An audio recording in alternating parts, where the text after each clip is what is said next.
Landing on a seagoing platform, that's hard. Who first thought it even possible? Today, it's done right every day. Who thought we could unlock the atom? Today, nuclear energy safely powers our ships as we protect the environment. Helping warfighters in never-before-seen circumstances react like they've seen it a million times. Remaining submerged for months, unseen, manned, and ever vigilant. Joined beneath the sea, way beneath, by autonomous vehicles fulfilling their mission all on their own. Delivering actionable intelligence across the globe, across domains at hyperspeed. None of it is simple. All of it is very, very hard. Built on brilliant breakthroughs first imagined, then made real, then applied. Yet when practiced with rigor by people who know they are standing on the shoulders of giants, it is the safety of people that remains supreme. This is indeed the hard stuff. The hard stuff done right. HII. Global Engineering and Defense Technologies for the mission. Protecting what matters most is the mission that matters most. At Lockheed Martin, we know today's battlefront is behind, above, and below. So no matter where the threat comes from, we make sure you stay ahead of it. Out here, we understand that every piece of the all-domain puzzle must fit together perfectly so that you can defend our shared values and own the contested battle space. That's why we've spent decades building and connecting the platforms you need to dominate every domain across air, land, sea, space, and cyber. We've created technologies that unite disparate and complex systems so you can sense, make sense, and act, protecting in the same moment you detect. And to safeguard that advantage, we're integrating digital engineering, AI, and 5G technology into the field and within our own walls. Everything we do is in service of what you do and why you do it. Your mission is a safer, more secure world. Our promise is to help make it happen by connecting the software to the hardware to everywhere, ensuring those we serve always stay ahead of ready.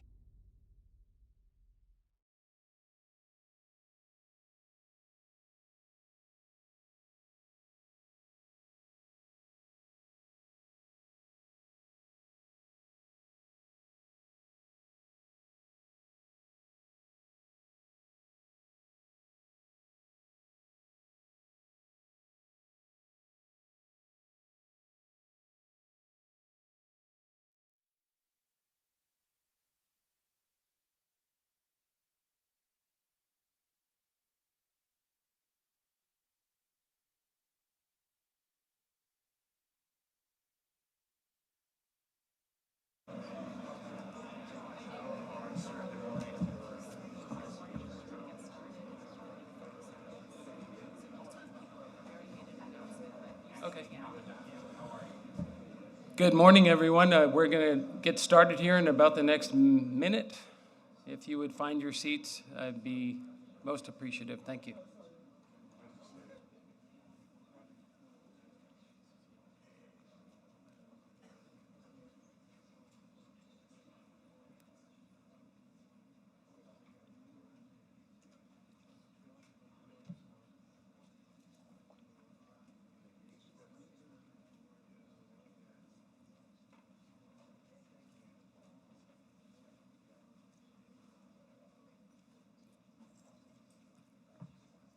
Good morning and welcome to Defense Forum, Washington.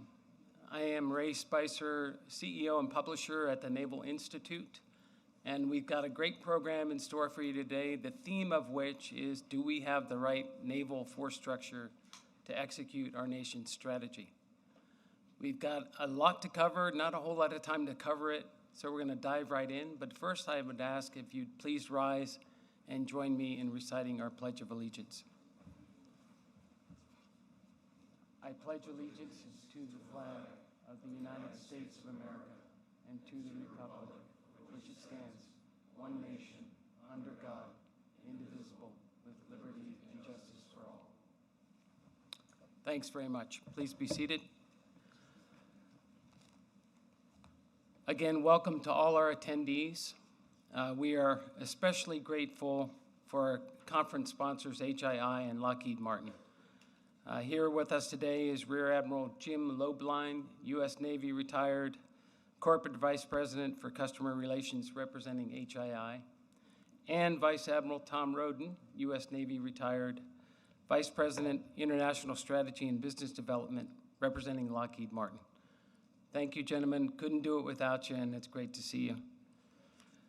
Before we begin, one quick item of housekeeping. We're going to have two mics here in the aisles. If you have a question, and I hope you have lots of questions, make sure you please use the mics. That way everybody who's listening, especially if you're virtual, can hear not only the great answers, but the great question that's asked. And I do hope that you do have questions. Please ask them. And I would ask, if you have a question, please try to get to it as quickly as possible. So if others have questions, they can have an opportunity to ask theirs. We are honored to have an esteemed group of speakers from the military, Congress, and academia to provide their assessment on where we are and where we need to be with respect to force structure and resources required to satisfy U.S. security objectives. It's now my pleasure to introduce our first speaker, General Mahoney. General Chris Mo Mahoney is the 37th Assistant Commandant of the Marine Corps.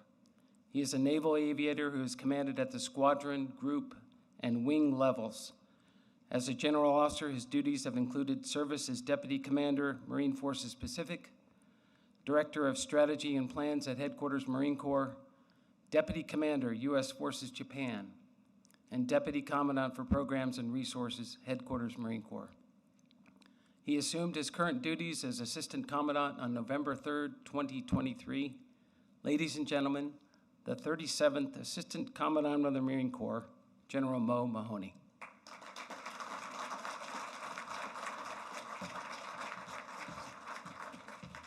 Ray, hey, thanks for that. And once again, thanks to the sponsors. It's great to see Pete Daly, albeit in perhaps a different, more relaxed role. Pete, I'll get right after it so that I don't run the clock out and we have time to have some give and take.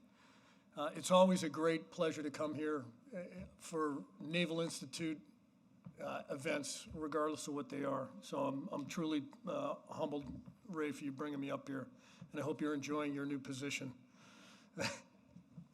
Today, look, I want to provide my perspective. You heard some of the jobs that I've had. I spent a lot of time in the Pacific on naval strategy, primarily focused on force structure, to get after and answer the question, just not respond to it. We, as you know, are a maritime nation. We rely now, as we have throughout our history, on Navy and expeditionary forces, Marine forces for self-defense and the preservation of our way of life. So not just defending what we value, but protecting how we do it. Our naval force structure is not just a Department of the Navy issue in that regard. It's a national issue.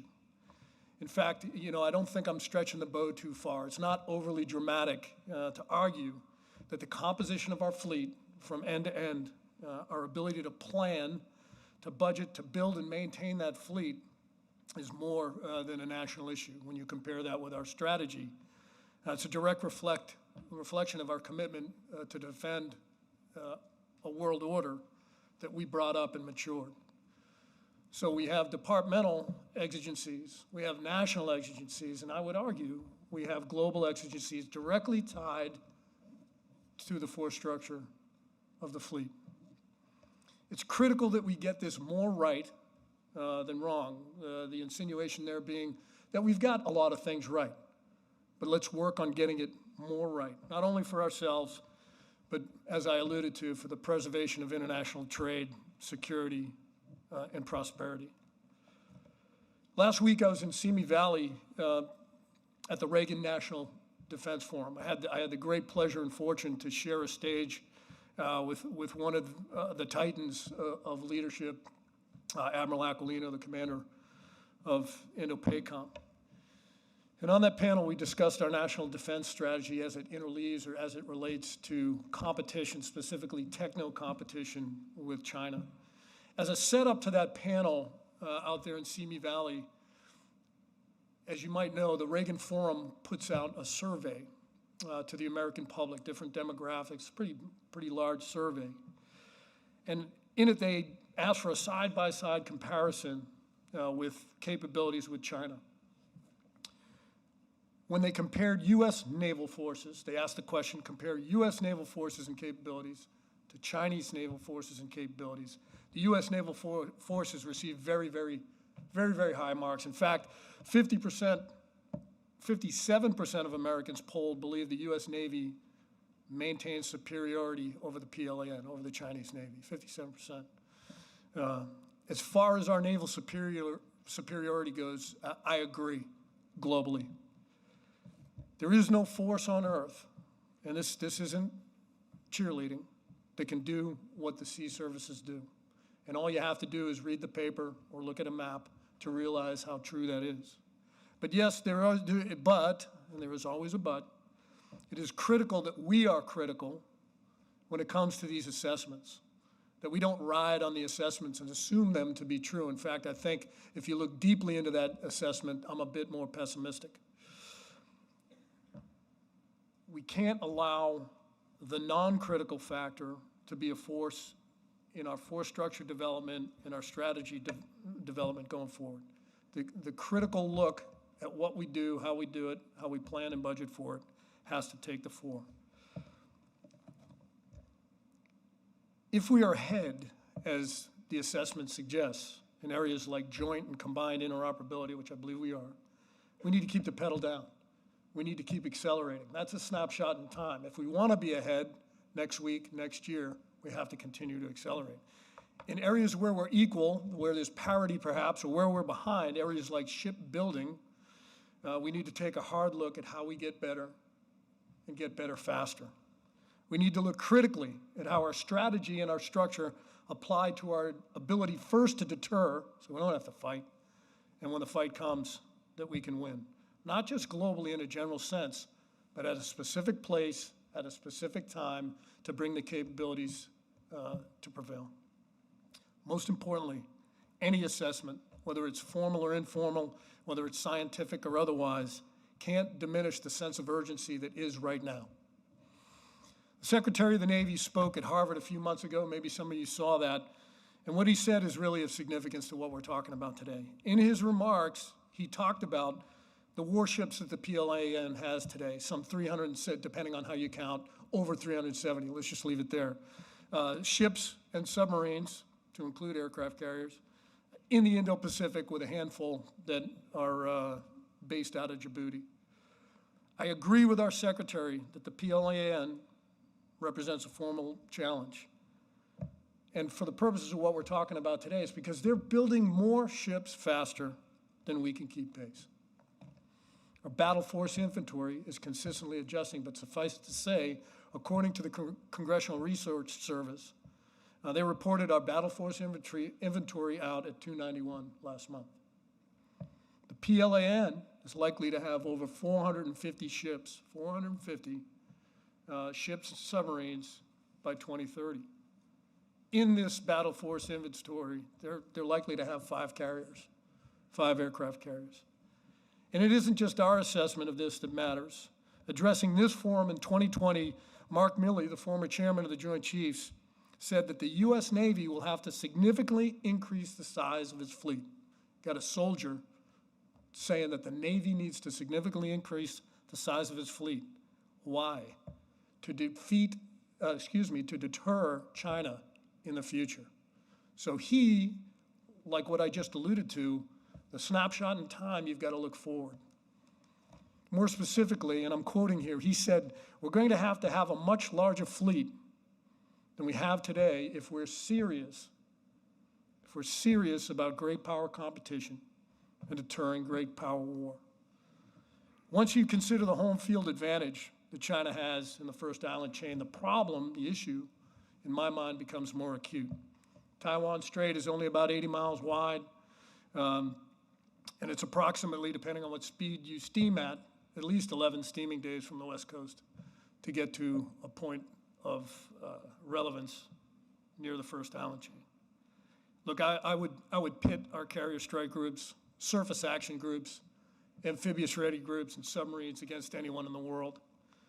But as we remember, and what we used to say about the USSR, quantity's got a quality all its own. A relative naval combat power analysis in and around the first island chain, near our friends, the Chinese, where they operate with over 370 combatants or ships in their fleet, is not trending in our favor. The bottom line is, this problem cannot be solved by the Department of the Navy alone. It isn't meant as a criticism, it's meant as a call for advocacy. Advocacy for resourcing the Navy to what we need, not to what we think we can manage. Advocacy for an enterprise solution, an end-to-end solution to what is an American and a rules-based order issue, as I alluded to. More broadly, it's advocacy for a larger conversation about what our sea services need to preserve our place as the security guarantor in the global commons. Today, we find ourselves confronting a challenge of our own making. The size and shape of our naval force is not by accident. It didn't happen overnight. Nor are the deficiencies of that force a matter of dereliction or incompetence, not at all. Over the last 30 years, our nation optimized our defense and the defense structure for a very different security environment, point blank. The peace dividend following the Cold War, if you want to call it that, and the global war on terror shaped the way we structured the joint force, and rightly so. The department's focus rightly turned to supporting sustained land combat operations. But our priorities have changed, as they should have, as the world has changed to meet the changes in the security landscape. In 1974, Stansfield Turner asked, hey, have things changed so much that we need to change the structure of our force to address it? Fundamental structural changes. And I would argue that if you look at the 2022 NDS, the answer to Stansfield Turner's 1974 question right now is yes. The demands of great power competition and an increasingly shaky international security environment, to use a technical term, have simply altered the calculus for our force structure and its requirements.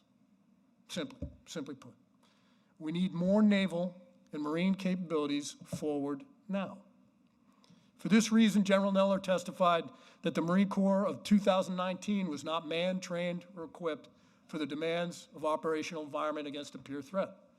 And for that same reason, General Berger embarked on a transformational modernization of the force for our Marine Corps. Today, Commandant Smith is continuing to implement that vision. Now, you can call it what you want. You can come at it from different perspectives. But the bottom line is, if the security environment has changed, if the character of that security environment has changed, and the tasks with which we have to perform within that environment change, you have to adjust to it. That, to me, in the simplest sense, is what we're talking about. I know that our shipmates in the Navy, including the CNO, feel the same way and the same sense of urgency. I know that as the Navy modernizes, they will face similar headwinds and inertia that we have faced in the Marine Corps. Frankly speaking, in the Marine Corps, change is hard. But changing naval and marine force structure to meet the demands of our strategy, and we have to do it at speed. But I can tell you, we're not likely to succeed on our own. We need an enterprise solution to this immense challenge, which has become greater than the internal capabilities of the Department of the Navy to solve on its own. That's my thesis. Our Navy needs more resources, plain and simple. And if our department's budget remains flat or decreasing, we must make the difficult choices during a critical time. We have to choose to invest in a fleet that gives our nation the assurance of winning at the time and place that we choose. We need to choose before our investments, or lack thereof, make the choice for us. It's not simply a resourcing challenge. It's a shipbuilding challenge. It's a whole of government challenge. And every minute we don't act is a minute lost. Can't get it back. Last year during his testimony, Admiral Gilday spoke to distinct challenges our defense industrial base faces every day to preserve and employ a workforce capable of meeting our requirements. I couldn't agree more. Insufficiencies in our defense industrial base are severely impacting readiness and the global coverage of naval and marine forces.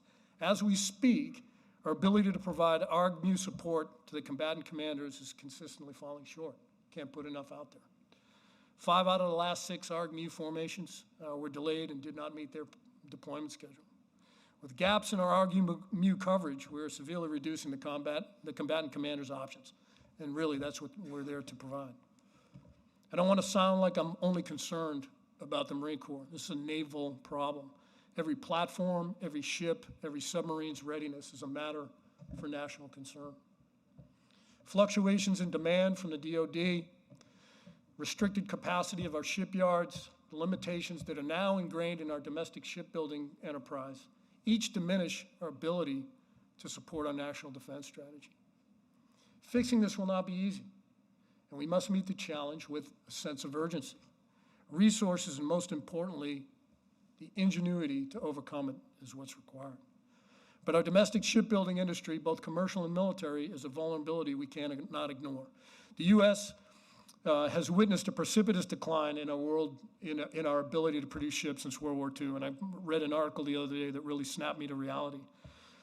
By some estimates, we build about 0.2% of the world's commercial ships by gross tonnage.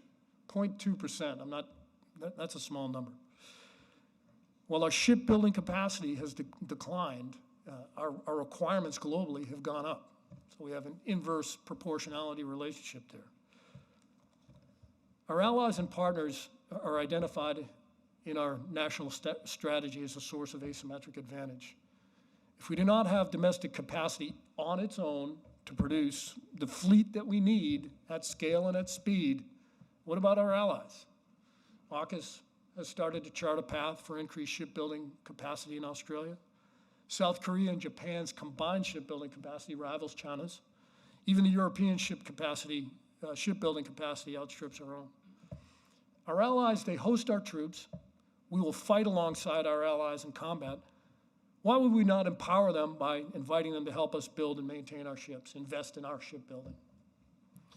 Representative Moulton, who I think will speak here today, argued last week that expanded shipbuilding and ship repair capacity, specifically he talked about Australia, supports deterrence. Representative Whitman, who I think also will be on the stage, highlighted that China has 23.2 million ton shipbuilding capacity versus 23.2 million versus 100,000 ton shipbuilding capacity for the United States. We need to better integrate our allies and partners to bring about real conventional deterrence.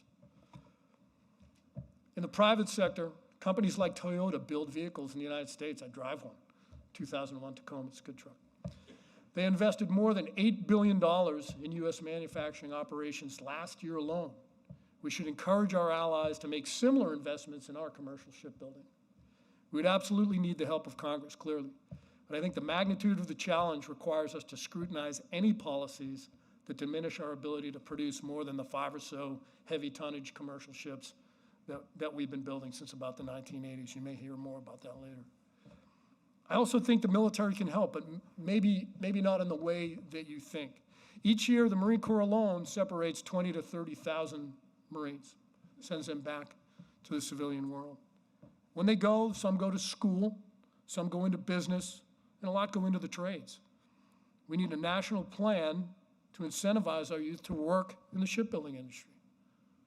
Focus those trades on the shipbuilding industry. We've made great strides over the years, and I've visited Connecticut, Virginia, and Mississippi to build out the labor force. However, this is a national imperative. We can be part of the solution if the Navy and the Marine Corps similarly prioritize and incentivize our departing sailors and Marines to pursue the trades that support shipbuilding.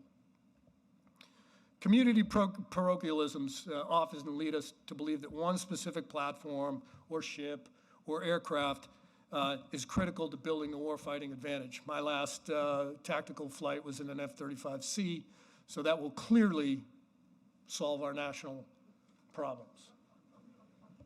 Only if I'm in it. The thing is, look, most of the time, the sum of the capabilities and capacities of multiple platforms, when you add them up, they're greater than each one of them alone. no big surprise there. What we need to guard jealously, and what really hammered it home for me out at Reagan, is that what we have that most others do not is an ingrained team fight mentality. Call it jointness, call it enterprise mentality, but that's something that we need to guard. All elements of the joint force need to complement each other. We need to build that way. They should reinforce the strengths of each other and, importantly, protect each other against weaknesses. We have the most capable naval force with the most capable ships and the world's most capable sailors and Marines. I see it every day. Our Navy possesses the most survivable element of the nuclear triad, and resource in Columbia has got to remain a top priority for the nation.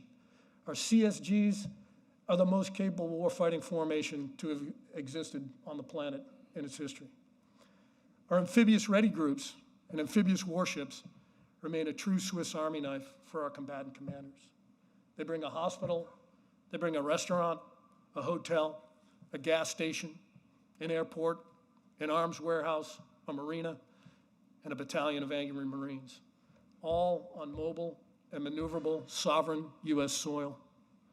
A statutorily mandated risk-assessed minimum of 31 L-class ships is the minimum structural foundation to provide that flexibility and those capabilities to the combatant commanders. And history, recent history, is replete with examples where the naval team was able to respond because of those attributes I talked about. And when they weren't there, they could not, limited the options, and our response, in my mind, was suboptimal, either in time or capability. Going back to the maintenance argument, you can have 100 of anything, but if they're not available, you got zero. So back to the maintenance argument, we have to ensure the availability of those capable ships, those capable sailors, those capable Marines. There is no substitute that is as flexible as that naval force. Additionally, going forward, we need to get after the 80 versus 8,000 mile tyranny of distance. And one of the answers to that is at least a two-tiered approach to global positioning. A terrestrial approach where we have stores forward in places where we have access and basing. And I think most people here are familiar with the late EDCA deals that we have, what we do in Australia and my old home turf, Japan, to have terrestrial stocks forward to destroy that 8,000-mile vulnerability. But importantly, we need maritime positioning stocks that, once again, by virtue of being afloat, are resilient and maneuverable and can show up in places where otherwise other people could not. Critical. That said, cruisers, destroyers, oilers, survey ships, minesweepers, manned and unmanned aviation, preferably manned. Each community is it's critical to our overall lethality. I go back to the teaming aspect. I go back to interleaving the joint capabilities. We must, for the Marine Corps, teamed with our Navy brethren, we must be able to win the reconnaissance and counter-reconnaissance fight, knowing that our adversaries will take advantage of any large, slow, or massed formation. Speed and mobility, the attributes of any naval force, the attributes of any fleet, equate to survivability. And I reject the survivability binary, if anybody wants to talk about that. For the Marine Corps, the landing ship medium, the LSM, will give us an edge needed to operate in a contested environment. The LSM will enable the Marine Corps and the Navy to rapidly distribute forces from the Marine littoral regiments and other adjacent units, they're not exclusive to any type, model, series of cargo or human, within the Indo-PACOM region, to gain a further edge in that competition with the pacing challenge. But let's not overbake this thing. It's not an amphibious warship, and it shouldn't be. It enables our ability to remain at the forward edge.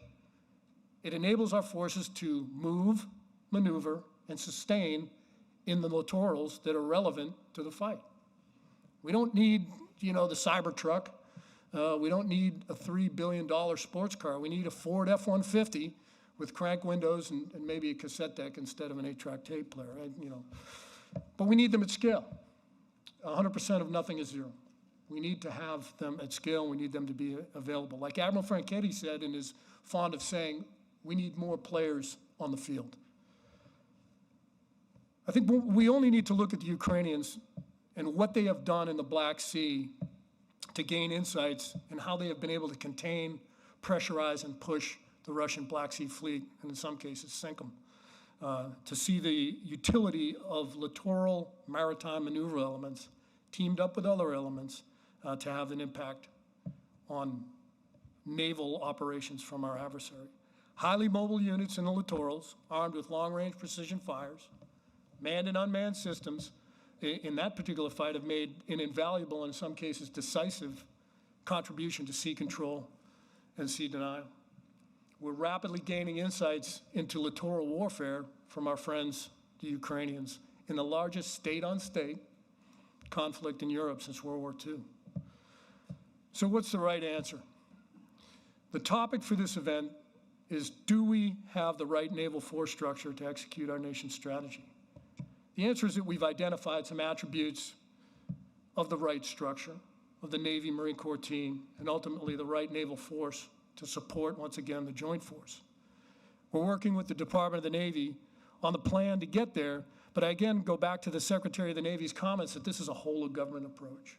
It's an end-to-end approach. It's an enterprise approach, private sector, public sector approach. This summer, the Congressional Budget Office analysis of fiscal year 2024 shipbuilding plan concluded that each of the three alternatives presented for shipbuilding would require appropriations that were 31 to 40% more than the average of the past years. Let that wash over you. 31 to 40% greater than the last 5 years. That's a pretty big swing. They estimated that the total shipbuilding costs were 16% above estimates, and that's not even including O&M. What this tells me is the old P&R guy, the old money guy, it's not that the Navy is asking too much, but there's, in every case presented, there is a need for more resources. Simple math. In every case, it won't be an overnight effort, but there are immediate and critical steps where we can gain ground. We can make simple, informed resource decisions to keep American shipbuilding lines open, strengthen them. 2-year centers for LPD Flight 2, 4-year centers for LHA-class ships, and block buys that save hundreds of millions of dollars for the taxpayer and give a sense of predictability for our friends that are building our ships. We can leverage our allies and partners, as mentioned, not just for shipbuilding, but to share in the maintenance efforts of our ships. I'm ready today to start working with industry partners or whoever is interested to increase pathways for Marines seeking, once they exit, to go into the trades and serve another way in the shipyards. What I would ask is that we prioritize our naval forces during these critical years and make critical investments while there's still time on the clock. As I mentioned earlier, every cycle that goes by, every opportunity that is bypassed for one reason or another, you're not going to get that back. You can't buy it back.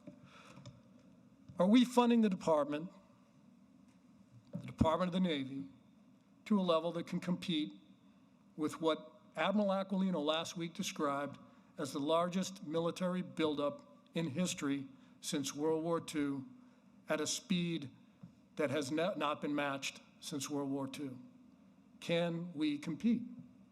I think you have my answer, and I'll leave the rest of the answer to you. Thanks, and you can come back at me now. Thanks. Semper Fidelis.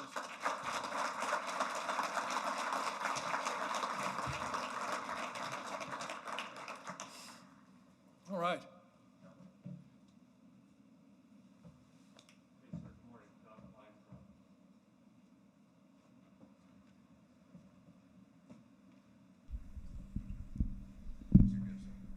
Hey, sir, Don Klein from Thayer Mahan, former P3 guy.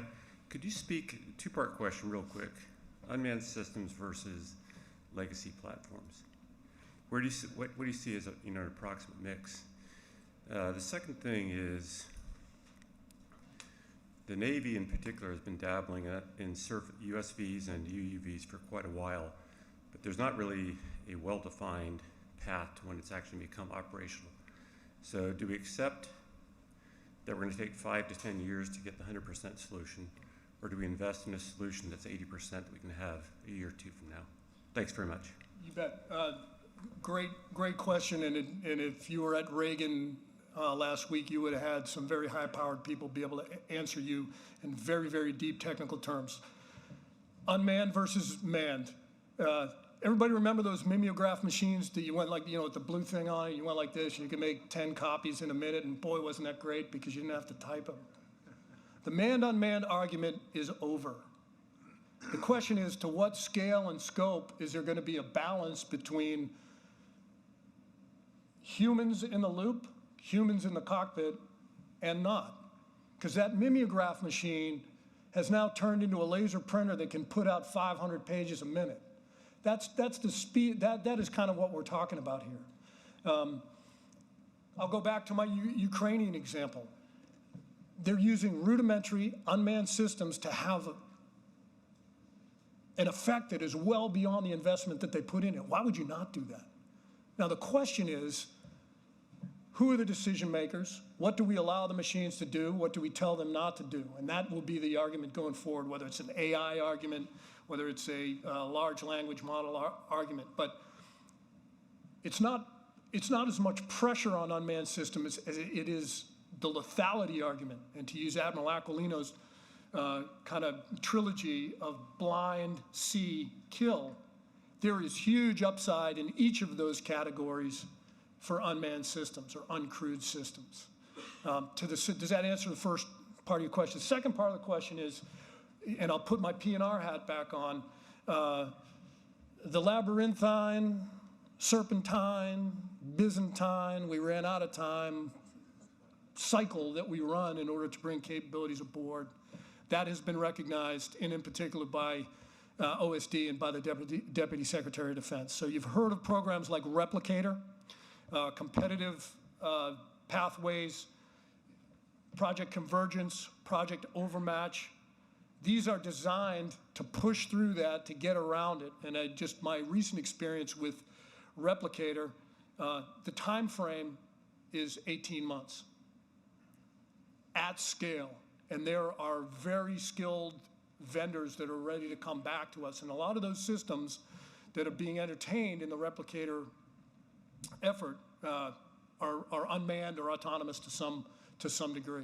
Does that get after that? So if the traditional pathway, you and I will be here 10 years from now going, hey, yeah, we'll get after it. But I think the DepSecDef sees that we need to push that sense of urgency, and we need to push hard. And Replicator specifically is one example where we're getting after that.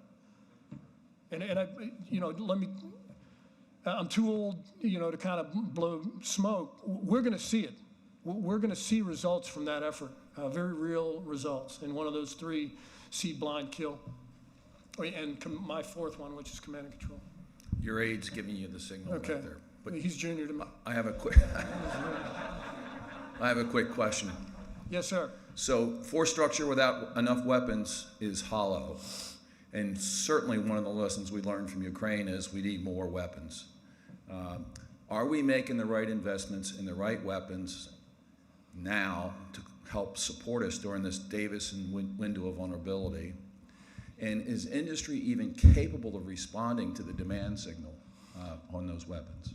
Great question. The question was, first of all, I don't know if Admiral Davidson wants to take credit for that window. I call it the she window. He's the one that said it, so we might as well believe him. Hey, fellas, be ready by 2027. At Reagan, one of the questions that was asked is, hey, what keeps you up all night? And there were all good things that were brought up and all very relevant subjects. When it came to me, not only because I was the last guy in line, hey, I got to say something that nobody else has said. What wasn't said was magazine depth.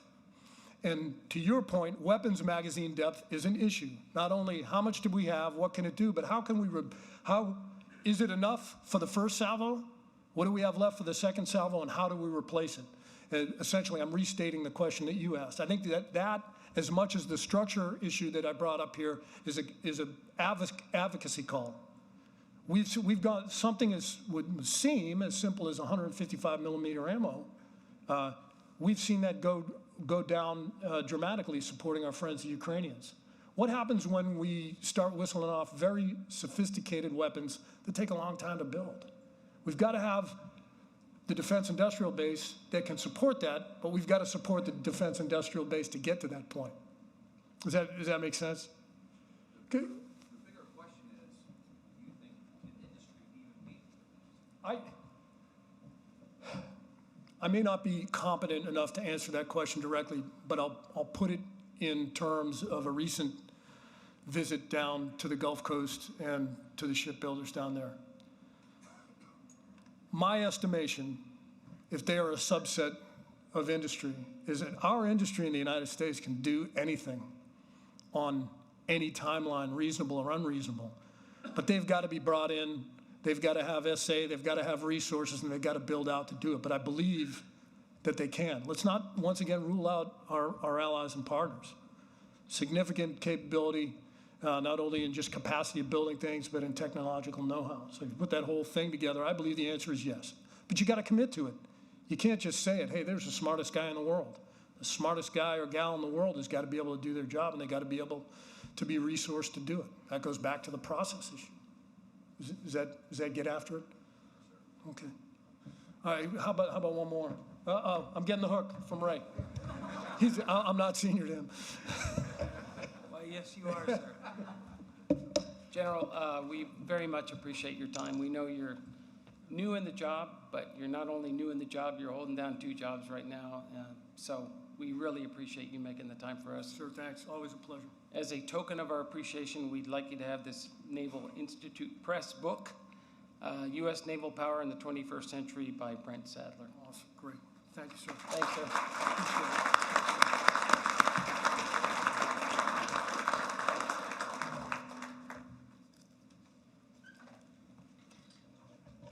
It is now my honor to introduce our next speaker.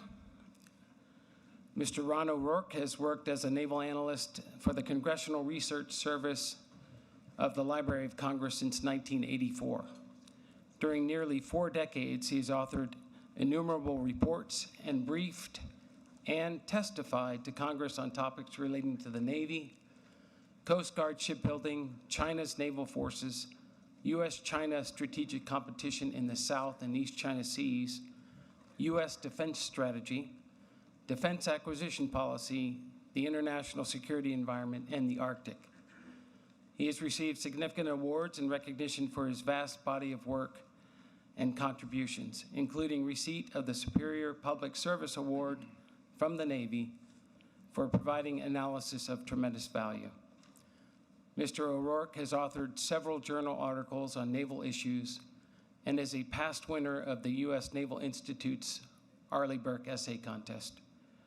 A Phi Beta Kappa graduate of the Johns Hopkins University and a valedictorian graduate of Johns Hopkins Paul Nitze School of Advanced International Studies. We thank him for joining us again at Defense Forum Washington. Let's give Mr. Ron O'Rourke a warm welcome.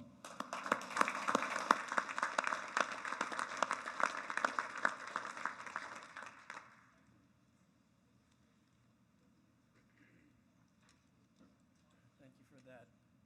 Is the microphone on here? Is the microphone on? Okay. Yeah, thank you for the introduction, and thanks for having me here today. I'm going to go through my slides pretty quickly, so be ready for that. Next slide, please. A quick note, this presentation will present some options, but it doesn't make any policy recommendations. Next slide. Here's my outline. Part 1 is something I did at the Surface Navy Association Symposium in January, and I was asked to repeat it at another meeting in February. I'm going to do it again here for you. And part 2 is the new follow-on to that. So let's start with the first thing at the top about the future size of the Navy. Next slide, please. This graph, which plots the DoD data that I show in 2 of my CRS reports, is one way of representing the problem statement. Back in 2005, when I initiated my CRS report on China's Navy, some people asked why I was doing a report on that topic. As time went on, people stopped asking me that question.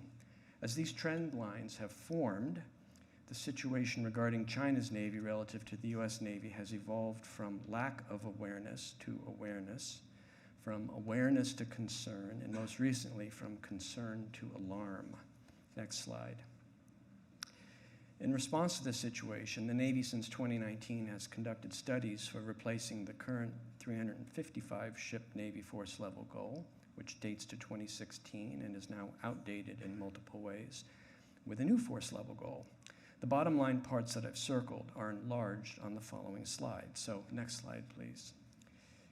As you can see, these studies have identified potential new force level goals that generally include something between 350 and 400 manned battle force ships.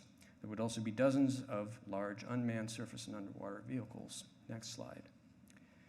Two key issues for enlarging the Navy to something like the figures in the Navy studies include administration endorsement of a new ship force level goal in that range and providing the funding to achieve that goal. Very importantly, funding would need to include not only money for shipbuilding, but also for the wraparound costs of operating and supporting a larger fleet. Increasing the shipbuilding budget without increasing the Navy's overall budget to pay for the wraparound costs wouldn't make the Navy bigger. It would instead make the Navy younger. Making the Navy younger could be of value in terms of increasing average ship capability and reducing average ship maintenance costs, but the fleet wouldn't be substantially bigger. Next slide. Regarding the first of these two key issues for enlarging the Navy, I don't see much evidence that the administration has explicitly endorsed a new force level goal for a fleet in the size range indicated by the Navy's studies. The administration over the last 3 years has had numerous opportunities to do that, but I don't see much evidence that the administration has actually done that. The National Defense Strategy is one place where that might have occurred, but the NDS includes no force level figures and no force sizing metric. The Navy's latest Battle Force Ship Assessment and Requirement Report was submitted to Congress in classified form only, with no plan to issue an unclassified version, which has limited public awareness and discussion of the study, and I didn't see the administration endorsing that study's force level goal. And the administration's 30-year shipbuilding plans don't present a clearly endorsed new force level goal for a fleet in the size range indicated by the Navy's studies. Regarding the other key issue, funding, the funded size of the Navy in the FYDP continues to show the fleet remaining about the size it is today. Next slide. Here are 3 things that the administration has emphasized. These 3 initiatives have certain things in common. First, they can all be helpful. Second, they can mitigate the need for enlarging the traditional manned elements of the U.S. military. And third, discussing these items can leave less time for discussing the issue of whether to increase the traditional manned elements of the U.S. military. Next slide. These 3 initiatives have prompted both supportive and skeptical responses. Here's an example of a skeptical perspective regarding integrated deterrence. I'll give you a moment to scan it, but you can look up the citation later to see it again, and you can see the date at the bottom and where to go find that. So I think you're all fast readers, and you're probably at least part of the way through. But you can go see the rest of it later by looking it up. Next slide. And here's an example of a skeptical perspective about working more with allies. The argument made here is summed up in the article's title, which is at the bottom. Next slide. This graph, prepared by my CBO colleague Eric Labs, shows how the actual size of the Navy, shown in the black line, has tended to fall short of earlier projections and remain relatively flat over time. Without an explicit administration endorsement of a new force level goal for a substantially larger fleet and the kind of increase to the Navy's overall budget that would be needed to support such a fleet, the black line here is not likely to bend substantially upward. Next slide. I want to shift now to the next part of my talk, which I first spoke about in January and February. It begins with some observed conditions regarding the Navy. Next slide. I've got 3 of these slides of these observed conditions, which are listed in no particular order. These are things that various observers have noted. On this slide, they include designing the fleet to some degree, 1 ship at a time, having expensive false starts, not optimizing the shipbuilding effort at the national level, and not showing much emphasis on cross-class production engineering. Next slide. On the second slide, they include ad hoc, non-systematic moves toward modularity, open system architecture, and strategic outsourcing, limited leveraging of new labor markets, limited emphasis in platform acquisition on year-to-year O&S costs, and limited understanding of total future fleet O&S costs. Next slide.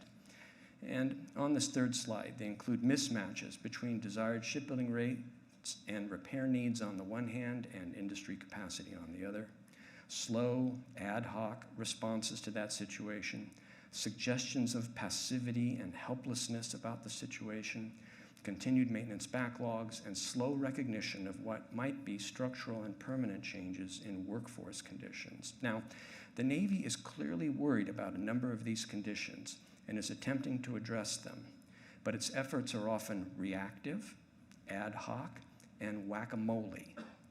And some of these conditions have become more like wallpaper, things that appear to be viewed as inevitable or immutable, accepted as normal, and not much noticed or commented on, even though that might not be correct. Next slide. The result of these conditions is lost time and money and reduced capability and capacity, even though we're in a situation of strategic competition with China. The Navy's about 78% of the DON budget, so the Navy's spending more than $180 billion a year. How much of that is not being spent as well as it might be because of these conditions? And what's the impact on deterrence and warfighting capability vis-a-vis China? Next slide. There are likely several possible reasons for these observed conditions. One of them, the one I'm going to focus on, concerns the Navy's apparent incomplete use of design, and in particular that the Navy's design efforts don't appear to encompass broad-scale end-to-end design. Now, the Navy certainly does a lot of design work. It's designing things like ships and aircraft all the time. And the Navy sometimes engages in larger design efforts, but those larger design efforts cover only certain parts of the Navy, only certain parts of the force life cycle, and only certain building blocks of naval capability. There might be some people in the Navy who are doing what they call broad-scale end-to-end design, but in terms of what I'm talking about, I've been looking for it for 39 years. I've never seen anyone point to it, mention it in a conversation, or incorporate it into any kind of briefing or presentation. Next slide. As for why the Navy's design efforts don't appear to encompass broad-scale end-to-end design of the kind that I'm talking about, there are at least two main reasons. One is that it hasn't been seen as needed because the Navy had a post-Cold War luxury of time and capability overmatch, because limits on building blocks such as industrial capability were less of a concern, and because there was no competitor like China with capable technology, deep pockets, and determination. But the other reason has to do with training and work experience. This isn't the kind of design that a lot of people are trained to do or get a lot of practice doing, and so it might be dismissed as not possible or worth the effort, or its absence might simply go unnoticed, like a dog not barking. Next slide. So here are some options for addressing that situation and getting broad-scale end-to-end design into the Navy.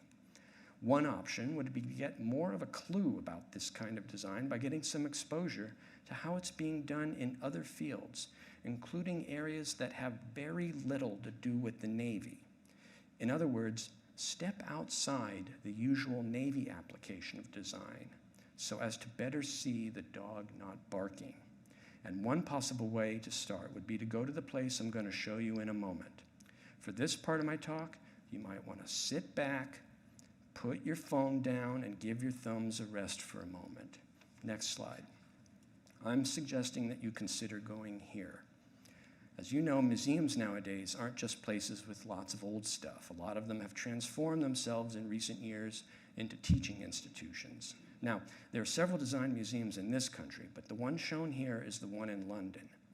This is the one to consider going to, and not because some people consider it to be the leading design museum in the world, but because unlike other design museums, which tend to focus mostly on the design of objects, the Design Museum in London focuses additionally on design as a process, including broad-scale end-to-end design. Next slide. Now, if you go to the Design Museum in London, you'll certainly find some familiar things, like the AK-47 as a case study in object design, or the standardized shipping container as a case study of a design innovation that changed the world. But that's not why you might consider going there. Next slide. You would instead consider going there because of its focus on design as a process, including broad-scale end-to-end design, a focus that comes out in the museum's permanent overview exhibition called Designer, Maker, User, and in the book that the museum wrote about itself, which has the same title. I've included a few quotes from the book. If you want to choose just one to read, look at the first one, which I've underlined in red, and you'll begin to see why going to this place is something to consider doing for getting broad-scale, end-to-end design into the Navy. But it's not just the overview exhibit that you would benefit from there. There are other things as well, and I'll show you a couple of recent examples. Next slide. This is Samuel Alife, a design engineer who was a designer in residence at the museum a year ago. His work during his residency, which was on display last year, was to redesign the agricultural system so as to reduce the release of excess phosphorus into lakes and rivers and thereby help prevent the poisoning of freshwater ecosystems.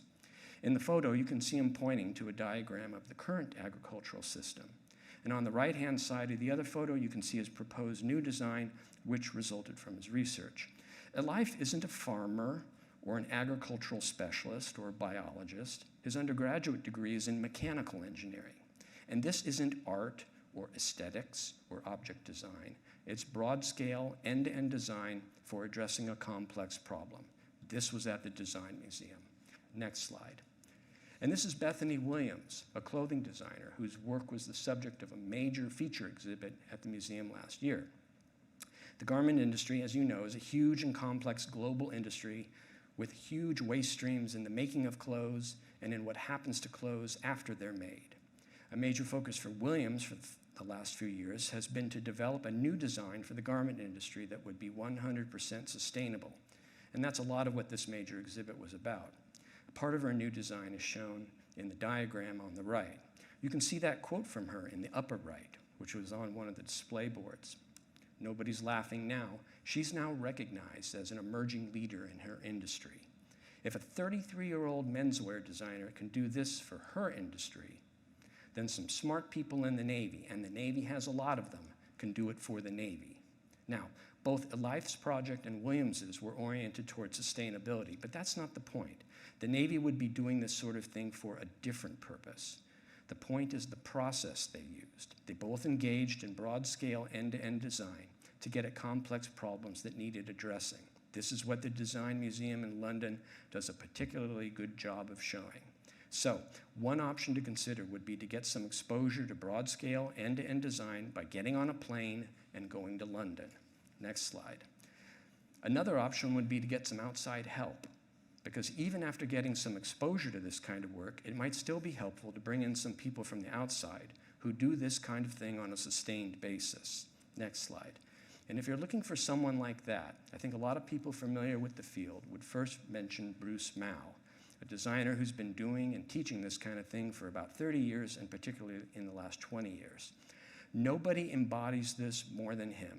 His design consultancy works with major corporations, institutions, and governments at all levels. His projects have touched on things in the military domain. He has multiple books on the topic, including in particular the two shown here. He gives lectures on this all over the world. The one you see up top was in Sydney. He did at least one here in Washington several years ago.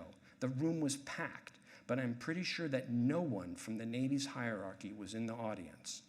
If people in the Navy haven't heard of Bruce Mao, it goes to the point about getting more of a clue and the dog not barking. As you can see in the quote, what I've been talking about is something Mao refers to as enterprise design. And again, there may be people in the Navy who do what they call enterprise design. But what I've seen for the last 39 years falls short of the kind of thing I've been talking about and what Mao is talking about here in the 3 ways I mentioned earlier. So, after flying home for London, you might consider booking another flight, this time to Chicago or Toronto, where Mao's organizations are based, and meet with him and his people. He might decide that he and his people can help, or at least point you to some other people who work in the field and can help. Next slide. After doing that, the people in the Navy who've gotten up to speed on broad-scale end-to-end design can get together with some outside helpers and perhaps do something like this. It would start by honestly taking stock of the nation's building blocks for naval capability, what they offer in terms of strengths and opportunities, but also their limits and weaknesses. And then you would ask another question that hasn't received enough conscious, deliberate attention, which would be to examine how those building blocks are evolving and how they could be changed by Navy actions to be able to better support Navy needs. Next slide. So we're on 29 now. Yeah, we're in the right place. The building blocks would be on one side of the process and the desired product would be on the other. But the desired product isn't simply a static point solution, a Navy with a certain number of ships of certain types and so on, like what I showed you earlier, though it would include that. It would instead be, more generally, an ability to generate, use, sustain, and adapt naval capability on a continuing basis and do so in the most cost-effective manner. Next slide. The process would ask the two key questions that you see here. The first one is about using the building blocks to determine the best possible design for the country to be able to generate, use, sustain, and adapt naval capability on a continuing basis. So, building blocks to desired product at the national level.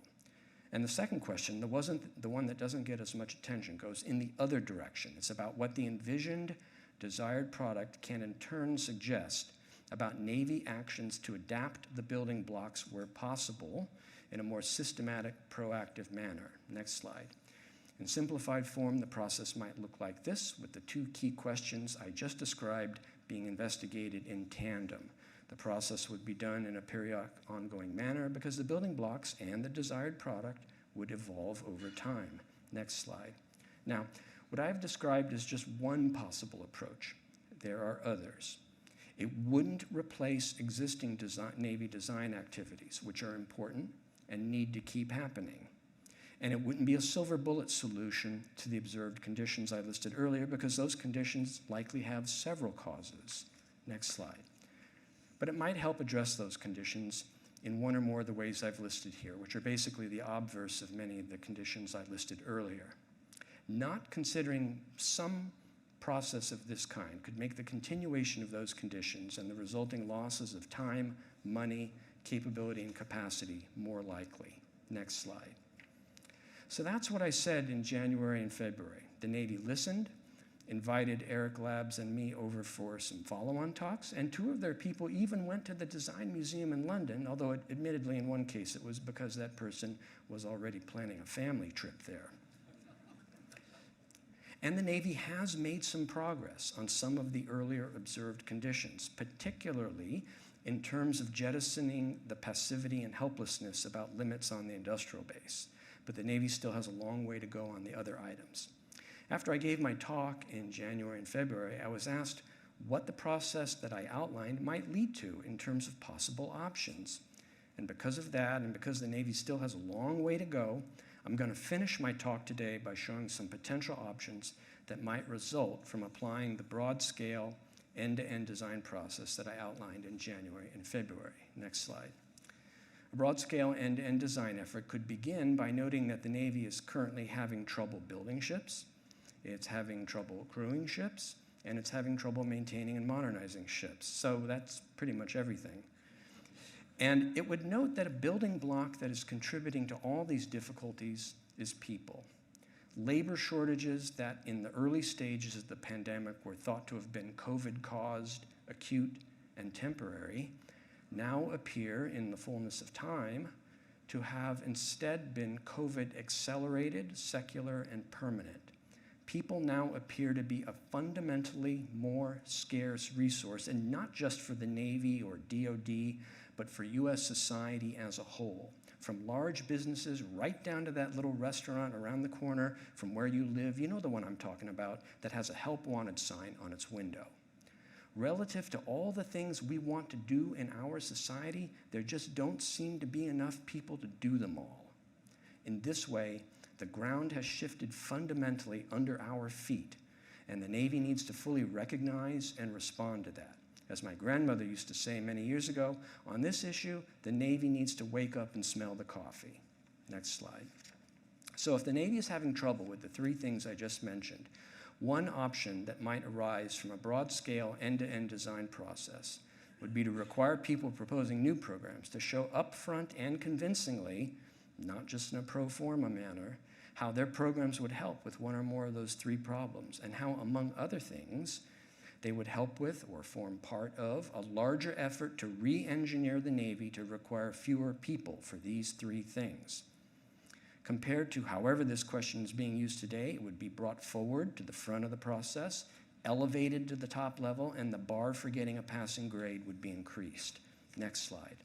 A second option that might arise from this process would be to move the Navy more systematically toward a kit of parts approach in which across the fleet, standardized components would feed into standardized systems that would be installed onto ready-to-go hull designs. The Navy's been moving toward this over time, but in an ad hoc, non-systematic, incomplete manner. The goal here would be to adopt a more deliberate and comprehensive approach to the issue and get away from doing one bespoke ship design after another. Next slide. A third option would be to loosen up ship designs by not using size and weight as an absolute or strict proxy for cost, which it isn't, and instead remember to keep your eye on the prize, which is to optimize the cost of building the ship, even if that means making parts of it a little bigger. This is what the South Koreans do, as discussed in this 2019 Naval Engineers Journal article, and SNAME and ASNI have talked about this. Eric Labs correctly points out that the Navy grossly exaggerated the cost-reducing effect of this concept to support unrealistic thinking about what it would cost to build the DDG-1000 design. But the concept has value when it's used properly. Next slide. A fourth option would be to move to federated shipbuilding, which you can think of as a more deliberate, systematic, and comprehensive application of strategic outsourcing on a much larger scale and across the fleet. The Navy is doing this with submarines. It did so to some degree with the DDG-1000 deck houses, and it did so in the LPD-17 program as a response to Hurricane Katrina. The idea would be to do this more deliberately and comprehensively across the fleet in an approach that might be called nation as a shipyard. Importantly, this could help the Navy access new regional labor markets that haven't been already tapped out in terms of their potential for generating workers interested in shipbuilding. Next slide. A fifth option would be to move toward continuous steady production by avoiding stops and starts, irregular drumbeats, and changing annual quantities in shipbuilding efforts, which can be expensive in terms of money and lost time.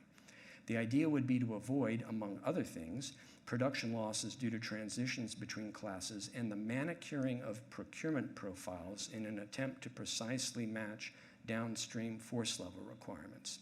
This is the approach that the Japanese take with submarines. They build them at a steady rate of 1 per year and then use service life to adjust force size. When they needed a force of 16 subs, they kept their subs for 16 years. When they increased their force level goal to 22 boats, they started keeping the boats to age 22. And as I've discussed in other contexts, they have the option of increasing the force size further to 30 boats by starting to keep the boats to age 30.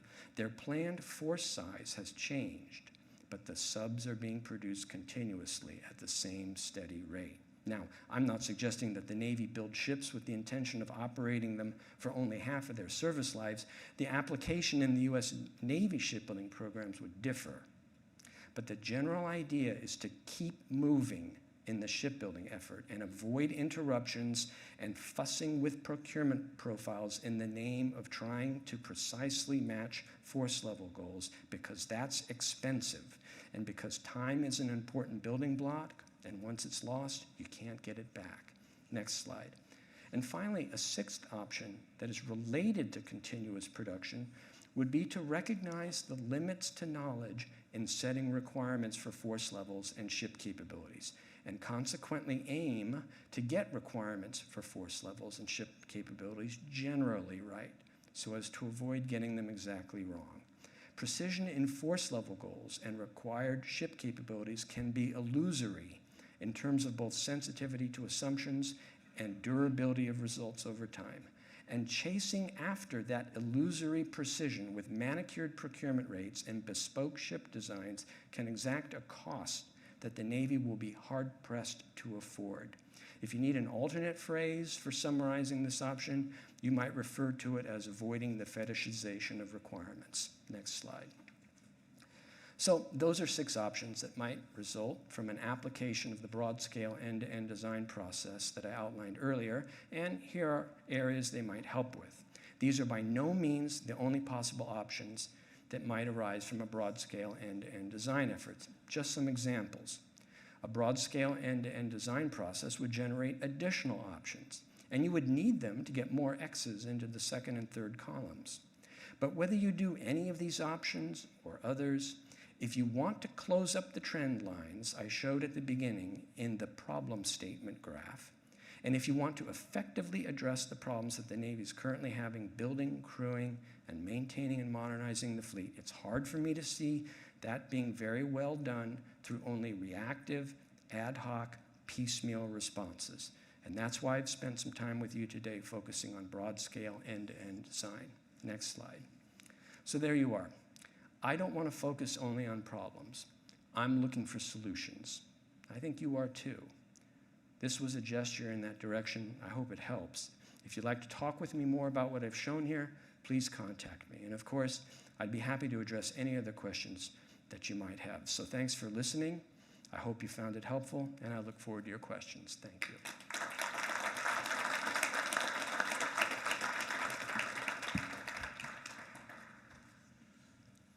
Good morning, Ron. Thank you for 39 years of punching above your weight.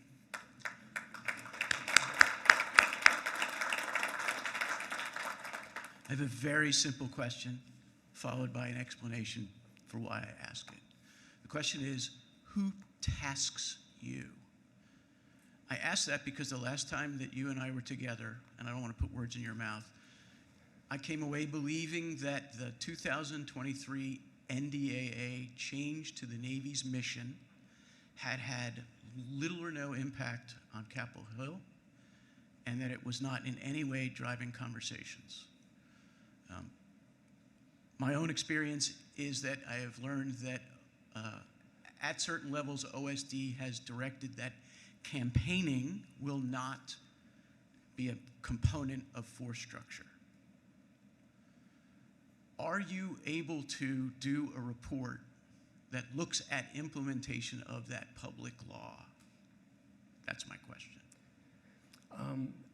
That kind of report, I think, is more in the lane of the Government Accountability Office, because their responsibility is to audit the execution of ongoing efforts, including executive branch compliance with congressional directives.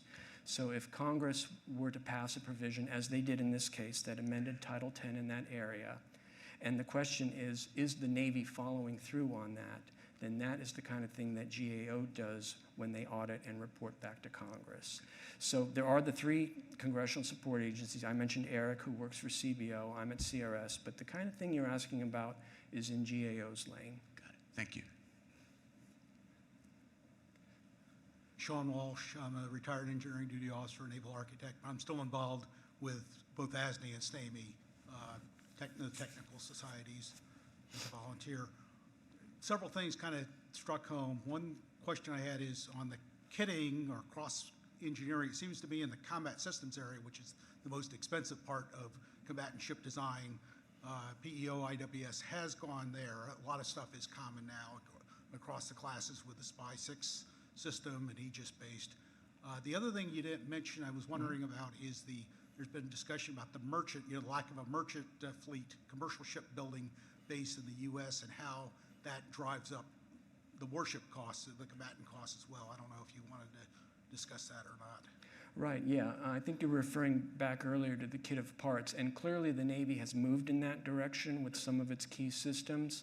What I'm arguing is that if the Navy were to do that more systematically and deliberately up front as part of a broad-scale end-to-end design process, you'll do 2 things. First is you may discover opportunities for doing that haven't yet been exploited. And second, you'll be paying more attention to how all these parts fit into various potential hull designs so that you can get better cross-class engineering. One of the things that really strikes me about our ship design programs is that when the Navy talks about a new ship design, they don't talk about the other ship designs and how those other ship designs might relate to the new one that you're proposing, or how it can all work together. So the Navy has clearly, as you indicated in your question, made progress toward that. But I think there's a lot more ability to achieve benefits in that area through a deliberate upfront process of the kind that I described. You're right, I didn't talk about merchant marine, didn't talk about the Marine Corps either, and that's just due to limits on time and bandwidth for this. So I'm going to hold off on launching into that because it would be a big open-ended and probably not very satisfactory answer to your question. Just say that no, for this presentation, in part because I was following up what I did earlier, I limited it to the things that I did talk about. I'm sorry, I lost track of who was first here, so. Oh, okay. Good morning, sir. Midshipman 4th Class Damasho from the Naval Academy. Do you see the Constellation class frigate program as a step towards the type of shipbuilding redesign you're talking about using the proven FREM hull? And are you worried about scope creep on the program as it goes on before the ships are actually built? Am I worried about what kind of creep? Scope creep. Like requirements creep? Yes, sir. Yeah, okay. I do consider it a pretty good example of using existing systems. So it fits into what could become a more systematic kit of parts approach in that way. And it started with, yes, the French-Italian hull design. I don't consider that to be a design that necessarily reflects some of the other options that I mentioned. There's nothing wrong with that whole design, but if you were to take the options I mentioned here and run with them, then no, this whole design predates all that, so I'm not sure that it reflects that. For example, it's hard to know how there could be more than a certain amount of cross-class production engineering in a European hull design that's being brought into an American shipbuilding context.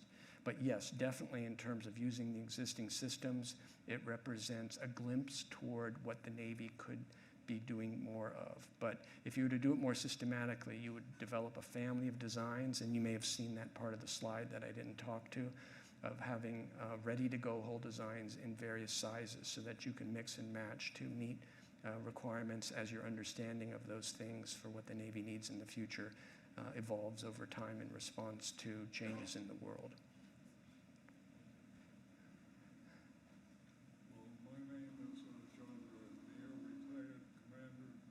Intelligence, lifelong, dedicated to that mission. But I've also been involved in a number of other things, and I think some of those other things are underappreciated in this discussion. So I don't want the Navy to spend a lot of money or manpower doing these outside things, but I think it should be aware to the possibility of getting inputs from areas even beyond what you've mentioned, while I fully endorse your expanded view of thinking going into naval affairs.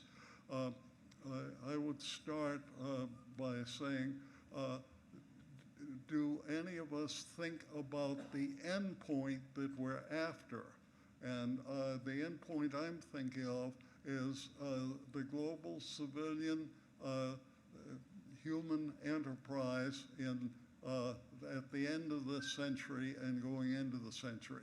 And the reason I bring that up is that all of us, including our enemies, are part of the same problem: climate change and other things about effective use of the best of new science, such as artificial intelligence, quantum computing, and like that. We don't think about those things, and the Navy should not be spending any funds in that area. But on the other hand, I would suggest we have free access. The Navy has free access to inputs from those areas that could be useful. You can't assign naval officers or even civilians to do that, but you can encourage many Navy people, naval reservists and other naval civilians who go into graduate school education to think about these things and look for areas outside the Navy that have implications that could be beneficial to the Navy. In that, I have been very, the question is, how can we maximize our use of the non-naval resources that, if we ask them, could contribute effectively to parts of the Navy planning and the Navy enterprise more generally that we're not currently looking at? Yeah, I think that the best way to respond to your question would be to build on it and say that what I am suggesting here would not require the hiring of new people. It would just require directing their activities a little bit in this direction. Now, time is money, so if you spend time with existing staff to do this rather than something else, there's an opportunity cost. It's my contention that that would be a good investment, because if you don't, you wind up wasting orders of magnitude greater amounts of time and money and people downstream because you didn't do this kind of work up front. So that would probably be the best way I think I could build on the spirit of your remarks. Okay, next. Hi, Ron. Sam LeGround from USNI News. Who would be in charge of kind of this kind of revolution in total naval design here? Because what you're talking about cuts across a lot of different areas in terms of they have a lot of built-up inertia. You know, when you have conversations with the Navy, who do they say would be in charge of an effort like this? Would this be an OPNAV responsibility or an AVC responsibility? And how would you be able to overcome sort of the kind of the existing three-ring binders that are kind of dominating a lot of the conversation around shipbuilding right now?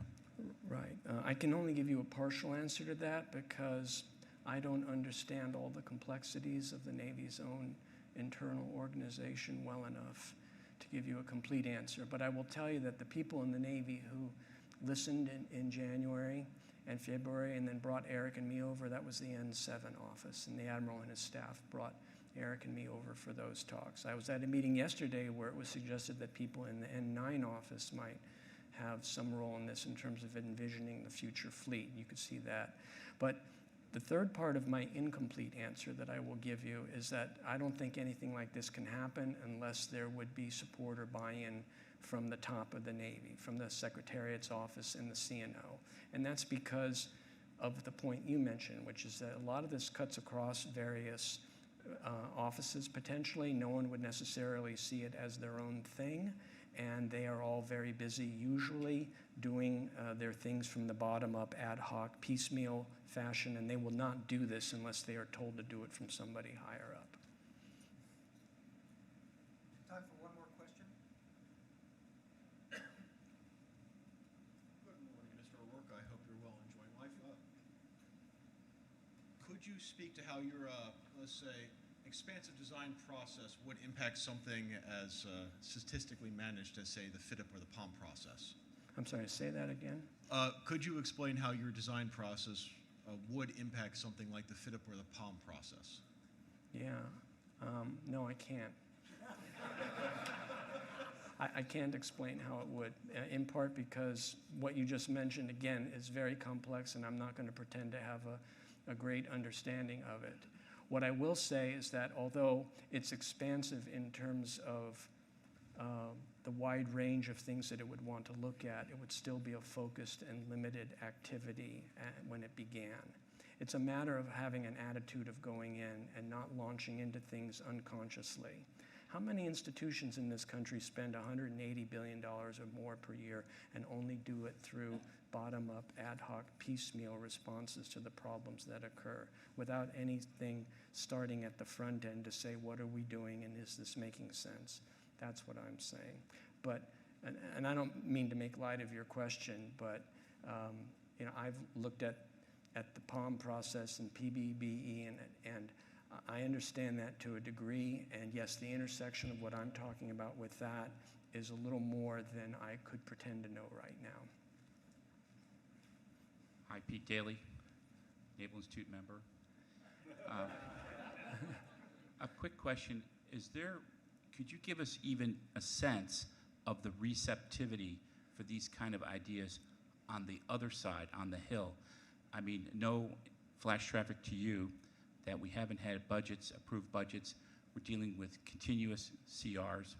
And so much of what you said depends on continuity and dependability of those streams.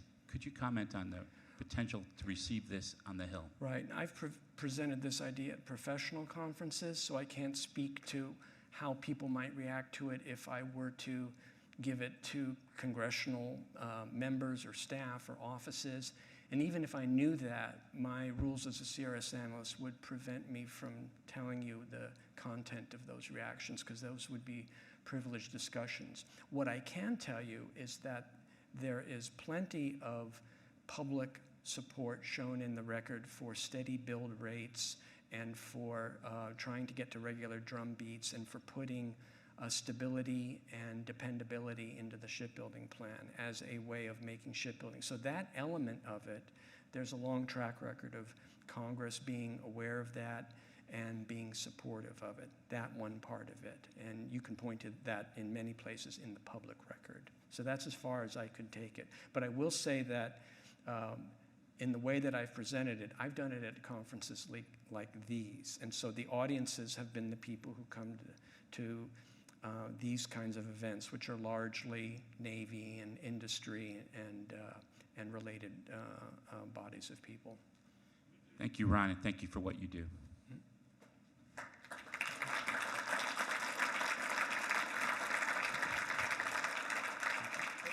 Ron, thank you so much.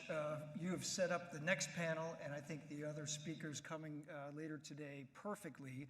And you've left us with a number of new ideas, design, and also I will walk into the rest of my week with the phrase, "What would Henry J. Kaiser do?" That will resonate with me, and I think with a lot of people here. I'm glad you noticed that. I didn't speak to that thing on the slide, but the Navy has a great example in him, among many other people, right. To go back and recapture some spirit along those lines. Yeah.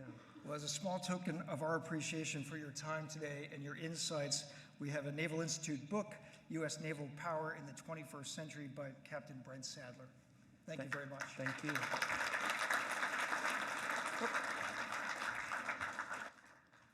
Get that to him in a minute. All right, we're going to go right into our next panel. So I'm going to ask Admiral Winnefeld and Bill Tody and Paul Giara and Graham Scarborough to come to the, I'll sit here.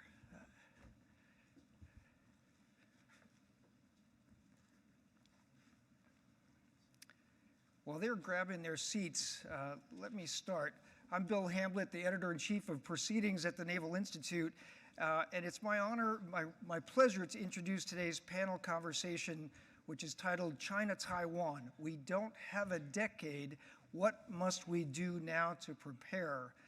And today's panel is the American Sea Power Project articles in the December proceedings, brought from the page to the stage.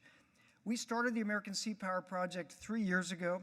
Our view at that time, as Ron just, I think, so well elucidated, was that the end of the Cold War had brought an end to the urgent need for in-depth thinking about maritime strategy.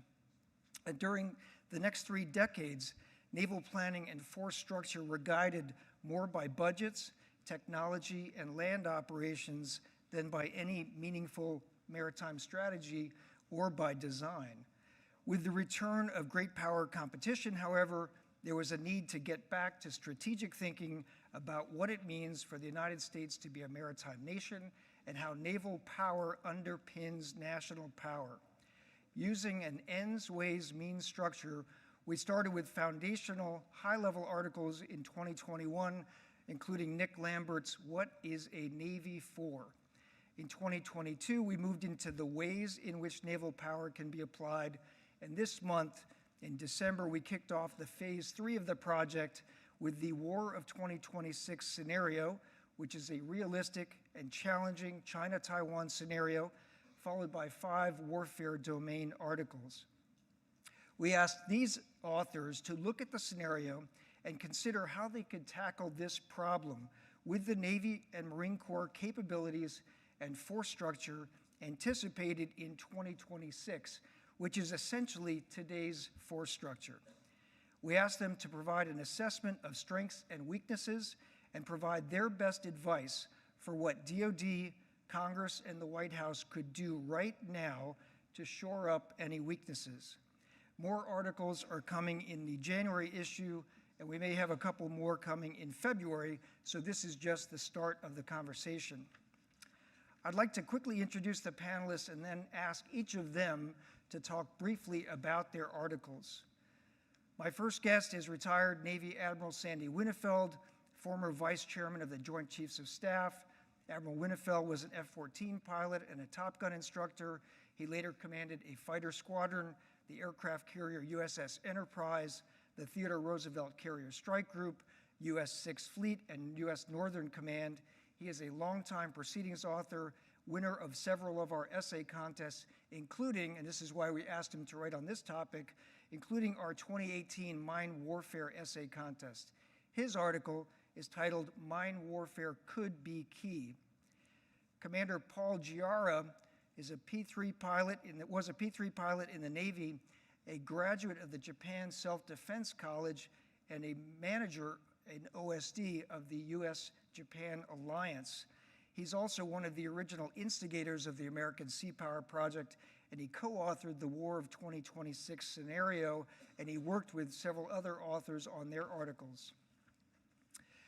Unfortunately, Commander Scott Tate and Commander Anthony Lavopa, who are the authors of It's All About Sea Control, could not be here today, and so Paul is going to talk about the scenario and about their article.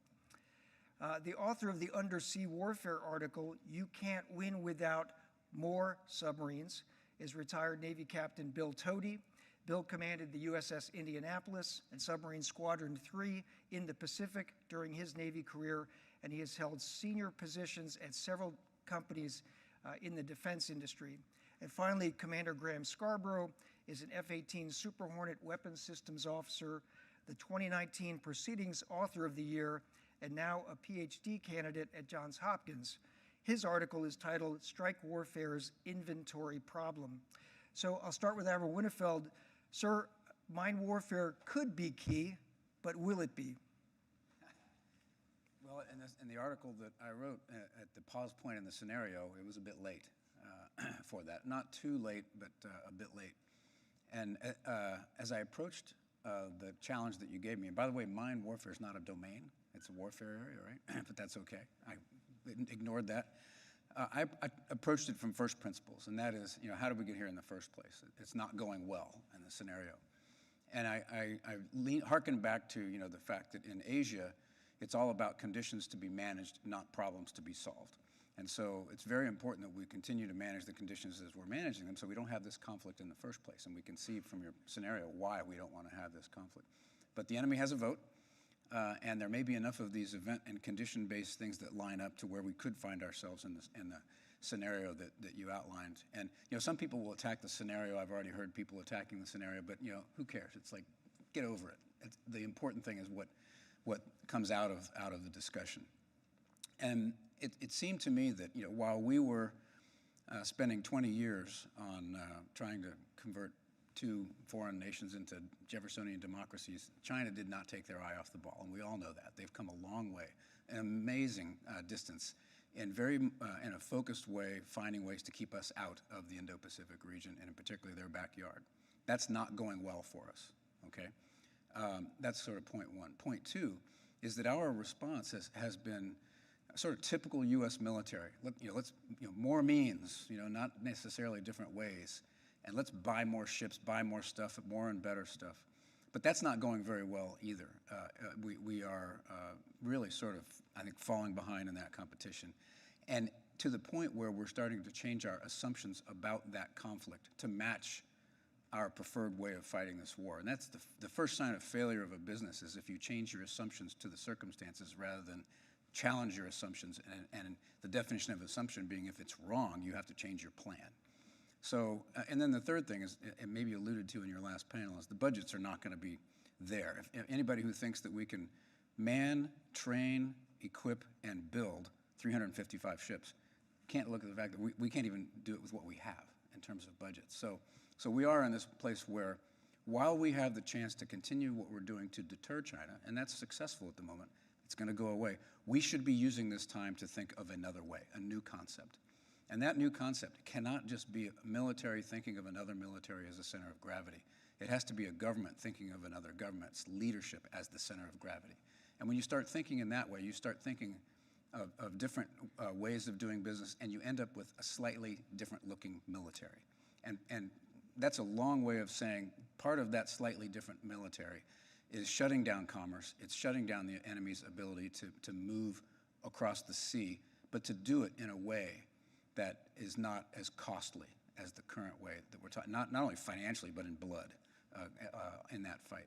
And mine warfare has a key role to play in either way you approach this. It has a key role to play if you think of the Chinese military as the center of gravity, but it also has a key role to play if you think of the Chinese leadership as the center of gravity. By shutting down all of their ports fairly quickly, which in legal terms, you can do that to counter a military, but also legal terms understand that commerce can be a collateral damage associated with that. So mine warfare is going to be very important, I think, in a future conflict, especially if we can do it quickly after the start of the fight. And frankly, we're just not there. We are terribly short in numbers and technology of those systems. There are some actions we can take very quickly to at least partially rectify that. There are some technical actions we can take in the midterm that would make it even better. But unless we focus on that, we're not going to be where we need to be. And I'll close out by the reason why we're not focused on that is partly because if you look at the spectrum of flag officers across the Navy, you have submariners, you have aviators, and you have surface warfare officers, and a few other cats and dogs thrown in there. There is no mine warfare officer that I can think of that is a flag officer in the U.S. Navy. So there's no champion. Am I going to buy another DDG, or am I going to actually have a robust mining capability? And then when you consider that we sort of lump mine warfare with counter-mine warfare, it would be the same thing as I say at the end of the article of saying, offensive missile and defensive missile warfare, they're the same thing because they both have the word missile in them. Well, mine warfare and counter-mine warfare are dramatically different from each other. And we need to have that community of offensive mine warfare because we have been a victim of that in the past, and we also used it to help us beat Japan in World War II. And we just don't have it right now. So there are some tremendous capabilities there that we could have that could be really decisive in this conflict. Thank you, sir.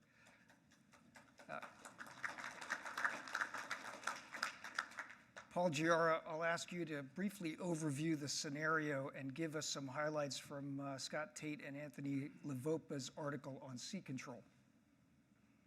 Thanks, Bill. Bill told me I had 3 to 5 minutes to talk on both of those subjects, and my problem was how to talk slowly so I could tell you everything I know. It's hard to, I didn't know I was going to be here until late last night, so you'll have to bear with me. It's hard for me, in my mind, to differentiate and to pull apart the project, the ASPP, the scenario, and all of these articles. So I'm going to try to do that. The premise of the project, at least in my mind, I can only speak for myself, was that the bottom had fallen out of American public, congressional, and Navy sort of appreciation for what naval power was all about in the American context. And we thought we had to redress that. And that's why we went into the ends, ways, means construct.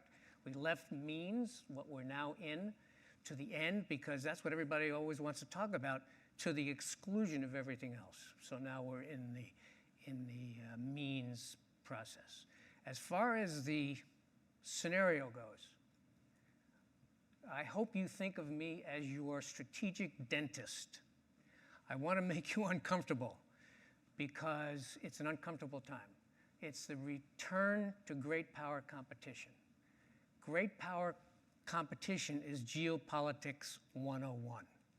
Sea power is the greatest single determinant of geopolitics. With a global ready Navy, we might prevail. Without that Navy, we won't. And so that's the premise of the scenario. It's obviously a scenario in which it's 2026. That number was chosen. It's a 2 year from now, a little bit more than 2 years from now. Is there a Davidson window or isn't there? So that's the premise of the scenario. And we are not, it should be obvious from the scenario, whether you agree with this or not, that we think that we are not ready, that we cannot compete with China. And that's the approach that at least most of the authors have taken. This presents numbers of different challenges. Do you get rid of some existing capabilities and try to get new ones? Do you do both of those things at the same time? There's all kinds of moving parts to this. What we are hoping that both the project and the scenario and now these articles are going to do is to inspire you to think deeply, much more deeply than we can address on this panel, certainly, and more deeply than even the project can get at, to think about, and from your perspectives, add your weight to this effort. Because very few on active duty remember what great power competition was like. So in the surface domain, I could kiss the authors. I know both of them pretty well. They are both of like mind with me because they were on a starship. They were both Zumwalt sailors. Scott Tate commanded, and Anthony Levope was part of the crew and then went on to the Zumwalt requirements desk. They understand getting ahead of the problem, and they understand from the perspective of their article how behind the problem the surface fleet is. Spread way too thin, dependent upon other domains and communities who themselves are spread thin, and this is presenting virtually insurmountable obstacles. They stipulate, and this is really important, I was an aviator, but I had 2 shipboard tours. I was an aviator because I like ships. I asked to fly P-3s because I wanted to defend ships from Soviet submarines.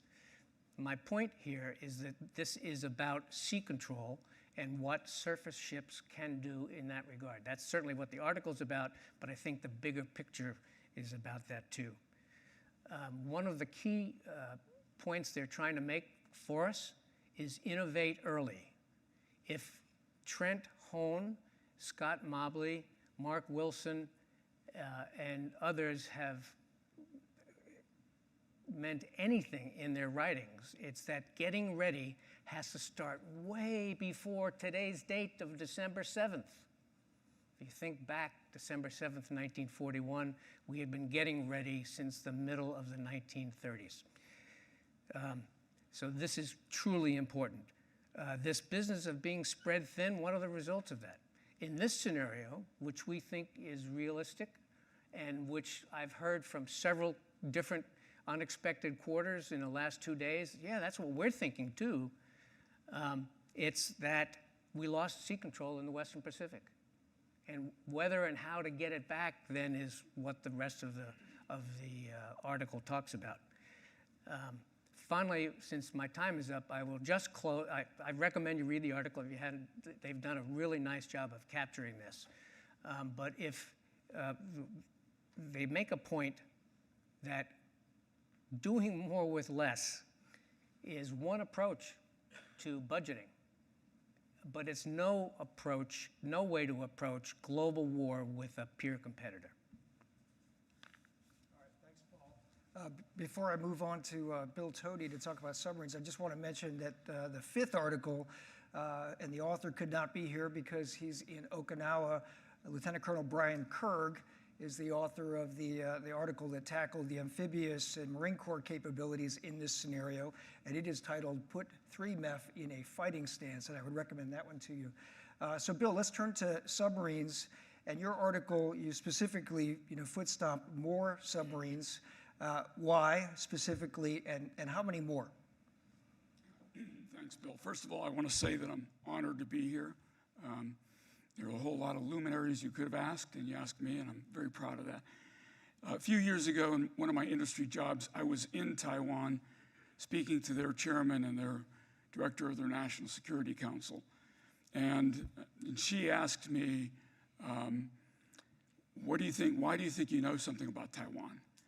And, I kind of failed open for a moment. I said, well, I did do 7 submarine deployments into the region over the course of my career, and I've been studying the problem for 30 years. And she said, but this is the first time you've been here, right?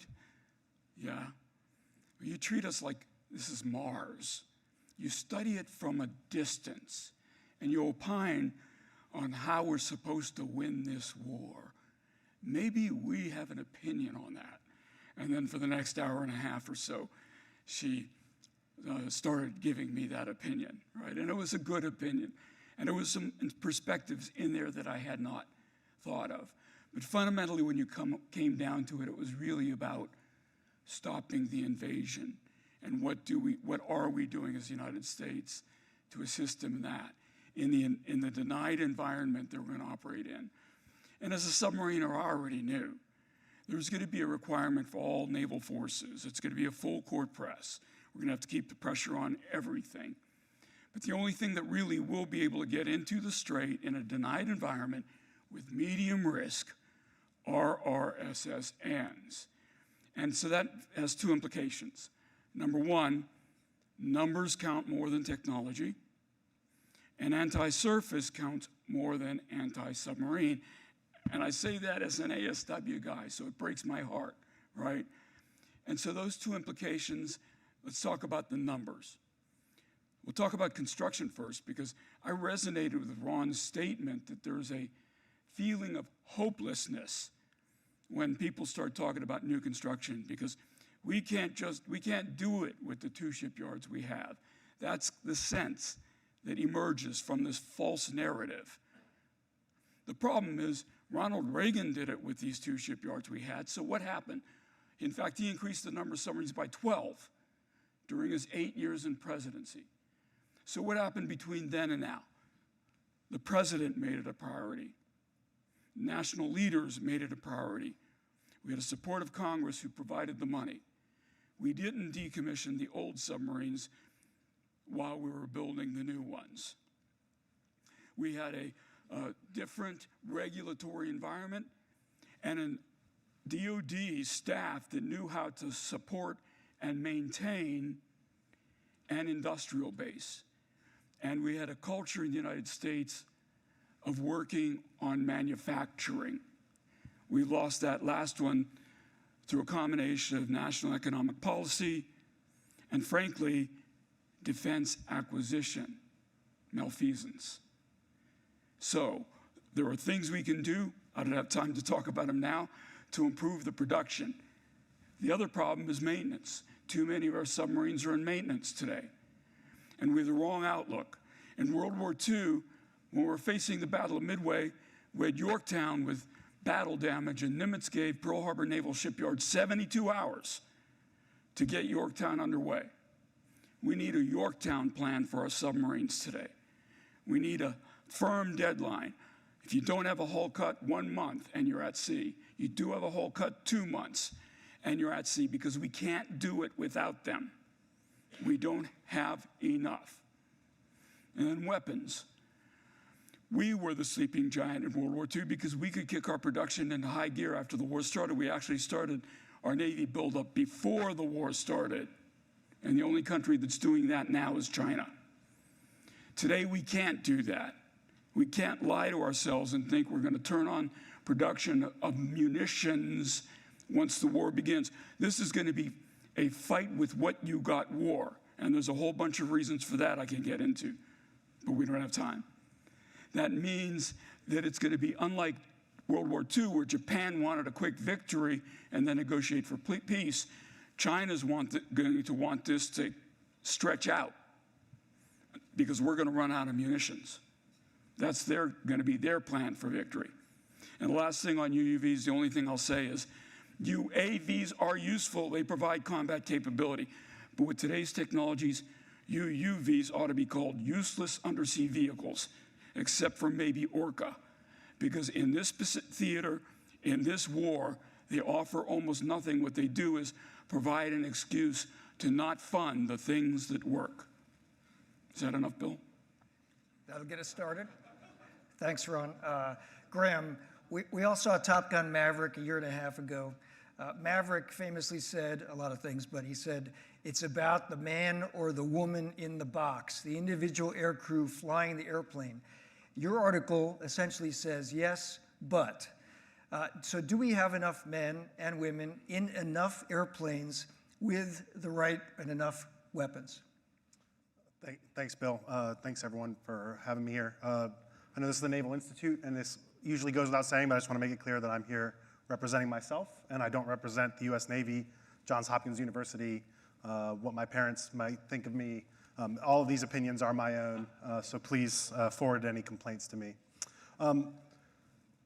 To sort of build on the last point, the scenario is built around 2026 as this the date for the war, and so we are in an era of great power competition. We're all familiar with that buzzword, but what we're facing with this scenario is great power war, and that is the destruction of people and equipment in combat with national implications. And in that scenario and in that timeline, we have to hold what we got. What we have is what we've got, and no technological savior is going to present itself between now and January 1st, 2026, or if you're generous with the scenario, December 31st, 2026. There is a long list of historical instances of countries that depended on exquisite technology and highly trained, hard to replace people to fight and win their wars. And I would wager that the combat record of those militaries is probably pretty poor. Because as the general said our opening this morning, quantity has a quality all its own. And so when I'm looking at the 2026 scenario for this article, I had to focus on what can be done between now and then. And there's three places that I chose to make that stand. One is in aircraft as a strike platform. The strike missions that will be executed in this scenario will not be like the strike missions of my career, where I could take a leisurely stroll into Afghanistan at 350 knots and hang out for 6.5 hours and then come back for sliders and a night trap on the boat. This is going to be strike warfare under fire with combat losses. Those losses need to be replaced, and with 500 Super Hornets as our strike fighter inventory, that have to conduct both strike and fighting air-to-air missions and aerial refueling and training back at home and testing new systems. We're going to need more airplanes to replace those combat losses. When those airplanes go down, we don't like to think about it, but it may take one or two people with it. We need a deep bench. The Imperial Japanese Navy did not have that bench. They did not prioritize training sufficiently their replacement aircrew, and they suffered for it. Japanese naval aviation suffered for it, and that helped drive them to kamikaze tactics in the later part of the war. And I don't think that that's something that the American people are going to stand for, and I certainly wouldn't. And so what we need is we need to focus on training capable naval aviators as a deep bench today. I cite some retention statistics in my article that should get everybody's heart racing, where 60% of strike fighter aviators up for department head turn down department head. Those are senior 03s, junior 04s, the exact type of people who will be your squadron commanders and wing staffers in a fight. We don't need all of them to make department head, but we'd like to have them around. One of the questions I get the most from my civilian colleagues at Johns Hopkins is, if there was a war, would they call you out of getting your PhD to go fly fighter planes? And my answer is, well, at first was, nah, I don't think so. But now I think, well, no, they wouldn't put me back in a fighter plane. I'm more a danger to anybody at this point after a year and a half out of the cockpit. But what they would do is they'd put me on a staff so they could grab some other combat aviator and put them in the airplane. But what do they do when they run out of PhD students to go write plans and draft PowerPoints at Pac Fleet? And we need to think about that now. And we have a real training crisis in naval aviation that needs to be addressed. And then the last piece is armaments. Again, one of the things that we can do, we can't wait for the AGM 6000 that flies at Mach 1 trillion and goes into outer space and is targeted via rainbows. We can't wait for that for 2026. We have weapons in the inventory now. We need to build more of them. The 155 millimeter shells in Ukraine are going through a 600% increase in construction from the start of the war to now. Manufacturers in the United States want to build 1 million shells a month. Now, I don't say we need 1 million cruise missiles a month, but imagine a 600% increase in cruise missiles, land attack cruise missiles, Tomahawks, Slam-ER, and the Air Force's anti-surface missile, joint anti-surface missile. Imagine a 600% increase in production in wartime.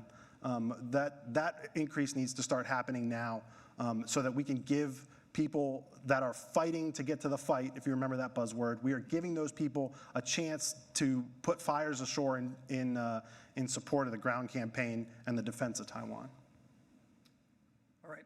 I'm going to start with a couple of questions for the panel, and I'd ask folks in the audience to come forward to the microphones to ask questions. And when you do ask a question, please state your name and ask a question. Keep it short. Don't make it a long remark. Just get to the question. So I'll start. One of the things that we asked you all to do, and the other authors in this project, was to describe at the end of your articles what levers could Congress and the DoD pull now that would have the greatest impact in this scenario timeframe. This is the next couple of years. So what are some things, I'll start with Admiral Winnefeld, what are some things that we could do right now I won't even put any political parameters on it, but what could be done now to get us in a better position to fight this scenario in 2026? Yeah, first I would say that Congress could lend a hand in helping us face reality here. All of the things that the very good points that my fellow panelists made cost money that is probably not there. It takes industrial base that is probably not there. And it's going to take a long time to develop that if we choose to go down that route, which we probably should.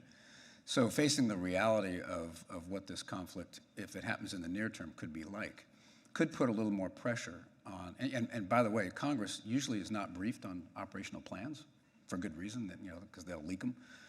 But there may be a few select members that probably ought to be briefed on those so that they themselves can challenge our assumptions and see for themselves that this is such a difficult problem, rather than just sort of yelling at the top of their lungs if they're, let's say, somebody from Virginia or someplace that makes ships, like, hey, we got to have more ships, right? Maybe see the reality of the situation. And then giving the military both the imperative and the license to reshape itself for maybe a different idea for how you deter a nation like China.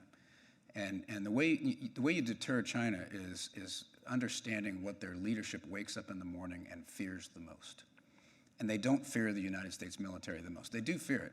That's one reason that's contributing to deterrence. But what they really fear is their own people. And you have to, and we don't live that every day. When you have a regime change in the United States, it's called an election, and the losers go off and work in think tanks.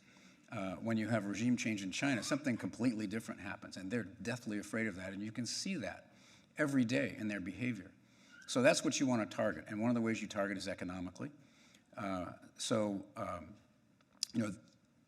you want to do it in a way that takes into account the fact that no president is going, the number one job of any president at the end of that White House sit-room table is to prevent the United States from getting nuked. That's like job number one, and everything else flows from that. And you saw what happened with Ukraine, where we provided tangible military support to Ukraine, but not direct military support to Ukraine, because the president doesn't want to get us involved in a nuclear game with Russia. The same thing will happen with China. So you've got to start asking assumptions, challenging the assumptions there, and I think that's where the mind warfare piece comes in.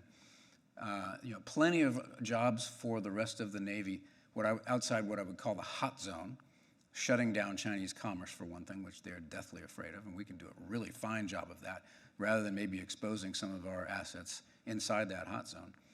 And then mind warfare, again, as I mentioned in the article, is a real contributor to that. But you got to do a few things. You can't, our principal mine right now is the Quick Strike, which is nothing more than a 500 or 1,000-pound bomb with a JDAM kit on it, so it can be delivered very precisely. And if you're lucky, it has an ER kit on it, which is wings, which means it can be delivered from about 35 miles away from 35,000 feet. I only know a couple of airplanes in our inventory that can survive inside of 30, 40 miles from the Chinese coastline to deliver a mine. So you need to put some power on that weapon. And if you could have a large number of these weapons, built fairly, there's not a lot of expenditure here because the bombs are already built, with some sort of propulsion on them, whether it's a rocket motor or whether it's a turbofan or something, a little engine, that would allow you to deliver these things from a distance at scale. I mean, you could shut down every single Chinese port overnight, almost overnight, if you did that. That's powerful. That will strike fear into their heart. It'll make a decisive difference on a battlefield. Rather than banging the pots and pans and going in there against DF-21s and all the other fun things that they've got arrayed against us. So I think Congress can help with that by, again, forcing us to face reality and then giving the military the license to reset itself. Any other panelists want to take that question? Things that we could, Bill, go ahead. So what we find with the production problem, the shipbuilding problem, really isn't so much a tier 1 problem as it is a tier 2 and 3 supplier problems. What that means is, the shipyards themselves can scale up. The problem is all of those component pump suppliers, other manufacturers below them went out of business. We operate in a monopsony. In a monopsony, you either buy stuff or you pay to keep the ability to buy stuff. We didn't do that. I'll give you a specific example. One of my businesses, we built something that was consumed in real time. And we were building barely at a rate that the Navy was consuming it on a day-to-day basis in peacetime. So I went to the customer and says, well, what are we going to do if we go to war? Well, we're going to ask you to double the consumption rate. I don't have qualified suppliers to double the consumption rate. Okay, so I can get them. It's going to cost money. Where are we going to get that money from? You're buying this stuff in a low-price shootout. I don't have the money to do that. So you're going to need to fund that. We don't want to fund that. Then we're not going to be able to increase consumption rate. That's just the way it is. Second point. So I try to bring in companies like what Ron was talking about, Korean manufacturers, to say, build a factory here and help us with these supplier problems because we're having trouble finding American companies to do it. They don't want to do it because of the unstable political environment. They're worried that they won't be allowed to do it under Korean ownership. And so there's a lot of ways we can solve this problem, but we have to be willing to look outside the box. The third issue is we got to stop forcing invention. And these are all three things that Congress can help with. We got a quarterback who can throw the ball 40 yards, but we require him to throw the ball 80 yards. And it takes us 10 years to figure out he ain't never going to throw the ball 80 yards. These kinds of delays, delaying Columbia class, delaying a lot of our other surface ship programs, are unnecessary. And we've got to figure out, we've got to take action to keep from doing that in the future. Great points. Paul? There's a slightly different way to look at the scenario that helps to frame the answers to the questions that Bill asked. Ralph Waldo Emerson said, you can't change the beginning. You can't go back and change the beginning, but you can, starting today, you can change the end. And the scenario is asking two things, because it's not just a scenario, but it's prescriptions to authors. And that is, where are you now and what can you do, not just in the short term, but in the long term. So there are some short-term things that Scott and Anthony have addressed, and I'll get to that in just a second, but there are also some longer things. So one thing that they suggested was an innovation cell at the Surface Warfare Command in San Diego. This would bring in leadership from the Naval War College with the Naval Postgraduate School, FFRDC's UARCs in industry. and get at thinking this through. Now, they framed it in the context of the war had started and they were going to do this. But the beauty of that suggestion is that's starting now to change the ending. And so that has more general utility thinking through some of these challenges. The second is that if we're not ready, where can we go besides our own industry base, which is not ready now, but I personally believe can be gotten ready, but that's another issue. And that is to, number one, go to civilian platforms with VLS cells on the decks, as well as our own amphibious forces and so on. In other words, ways to spread out firepower throughout the fleet in ways that we don't do now. I think that those are examples. The third was just been mentioned, and that is our allies. During the Cold War, we made a big deal of interoperability and using the same kinds of munitions so that we could share stocks. This is very much a topic now of ship maintenance and repair in Japan and Korea, the Philippines, and elsewhere, as an example. That's just an example. So also drawing from them stocks and depending upon them, both for combat operations, but also for logistics support to, in this case of the article I'm addressing, the surface force, but it goes well beyond that. Great points. I'm going to go to audience Q&A over here. We'll go to the midshipman then. Midshipman 4th Class Natasha from the Naval Academy. This window is rapidly closing in a way that we've been talking about is before our domestic shipbuilding capability could theoretically catch up to replace the tonnage that we would lose. And we're already investing in, for example, Australian nuclear boat building capability with the SSN AUKUS program. Do you foresee a situation where we would need to get rid of the Hatch Act to purchase foreign-built ships for the U.S. Navy if our domestic production doesn't catch up in time? Foreign built, no. Foreign design, we're already doing it, right? Frigate's an Italian design. Let's face it. I spent some time with German submarine builders to find out if there's any there for us. And I don't believe that that's a solution. I believe we got to fix ourselves. You know, the old Pogo joke, we've met the enemy and they are us. And so we've got to fix that issue. Paul? There's another aspect to this as well. I believe in long-range, heavy American submarines, heavily armed, very, very capable. To get there, that's necessary. To operate there, it's not. Now, for those of you who are having a heart attack and thinking that I'm suggesting that we have diesel-electric submarines in the U.S. inventory, I'm not. What I'm suggesting is that our good allies who are living in the first island chain have good diesel-electric submarines, very good diesel-electric submarines, and the naval culture to operate them.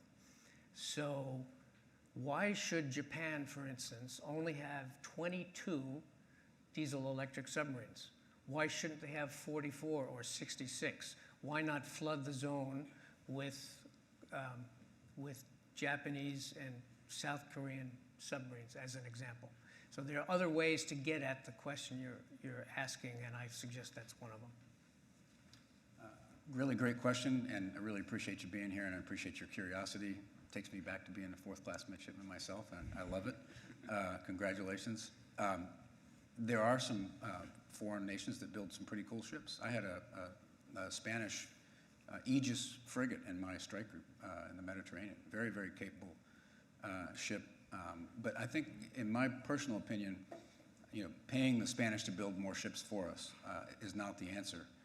Throwing more ships into this problem on the surface, who are going to have to largely fill their magazines with self-defense weapons, rather than weapons that are going to make a difference in the fight, that's not where I would spend an incremental dollar. I would spend my incremental dollars on things, whether they be mines or frankly other things, that will operate inside the hot zone at much lower cost and risk to ourselves and operate outside the hot zone in a way that advances our national interests, namely shutting down Chinese commerce and the like. That's where I would spend an incremental dollar. But it's a really good question. Thank you, gentlemen. Good morning, Lieutenant Commander Marcus Garcia. I'm a reserve officer, recently returned from an ADOS tour in Poland. I'm not a USNI member, but I do read my 5 free articles a month and listen to all the podcasts. You should become a member. I was at the War College. I just haven't re-signed It's not that up. expensive. I'll buy you a subscription. I will do, sir. I can't tell if my question was more appropriate for the Vice Commandant this morning or legislators here later, but I'm going to jump in now. Perhaps one little tidbit about the most salient aspect of me that is relevant to my question here is I'm the father of a 4-year-old in Spotsylvania County, Virginia. For those of you that aren't familiar, the school board there recently made a lot of headline news for crazy antics. I'll get to my question. Short of sending the midshipmen and reserve folks like me out into the public, the American public, what more can the Navy, the Joint Force, its senior leaders do to convince the American public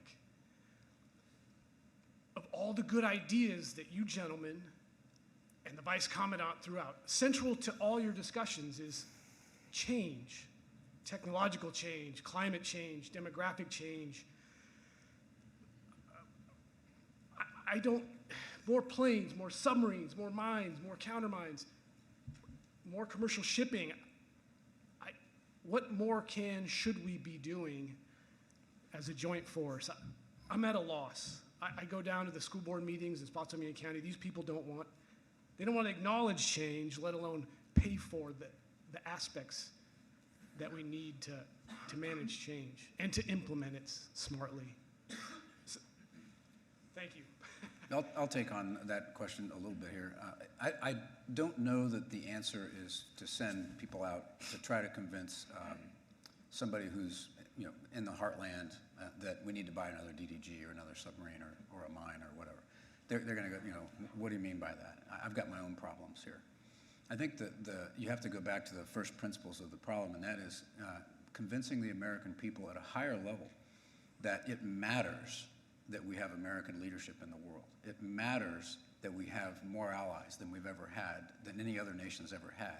It matters that we established a rules-based international order in this current long-wave geopolitical cycle after World War II, and that it's kept us prosperous and safe for a long time, and that participating in the world matters. That's the fundamental thing we need to do. And then as a subsidiary of that is and it really is nice if you have a good Navy to be in that problem, rather than let's become isolationists and not participate in the world, because that doesn't go well for us. I think that's the real root of the problem. I would say AUKUS has brought up the issue in Australia because there's going to be a lot of money required from Australian taxpayers. And I think last week, 60 Minutes Australia did a piece where they actually rode a Virginia-class submarine. It was pretty cool. And of course, the audience is the Australians.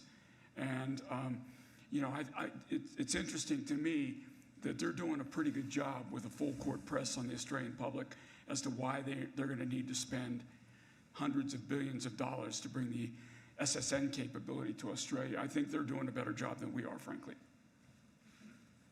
I'll just say I think everyone liked Top Gun Maverick. So naval aviation's piece in it. No, but to be a little more serious, you see the Red Sea engagements that are happening right now. A simple thing that our public affairs folks could do in that scenario is talk about the ships that were defended and where they were from and what they were carrying and where they're going, right? Telling a story about what our Navy is doing right now globally is so important. Those merchant ships that were out there targeted, they've got containers full of, this year's hot Christmas toy or whatever, right? And American people care about that kind of thing. And so if we can tell that story about how the Carney shooting off a couple of missiles and making the rest of the surface force jealous, how enables prosperity at home. Like, I think that's a story we really can tell, but I also think it's a story that we've sort of struggled to tell from a sort of public affairs, public engagement standpoint. At the start of this project, the American Sea Power Project in March, February and March 2021, two great articles that Ensign Hamlet wishes he had been able to read. One is Jim Holmes, who's a professor at the Naval War College, brilliant guy who takes complicated issues and presents them very, in a way that's understandable for Ensign Hamlet.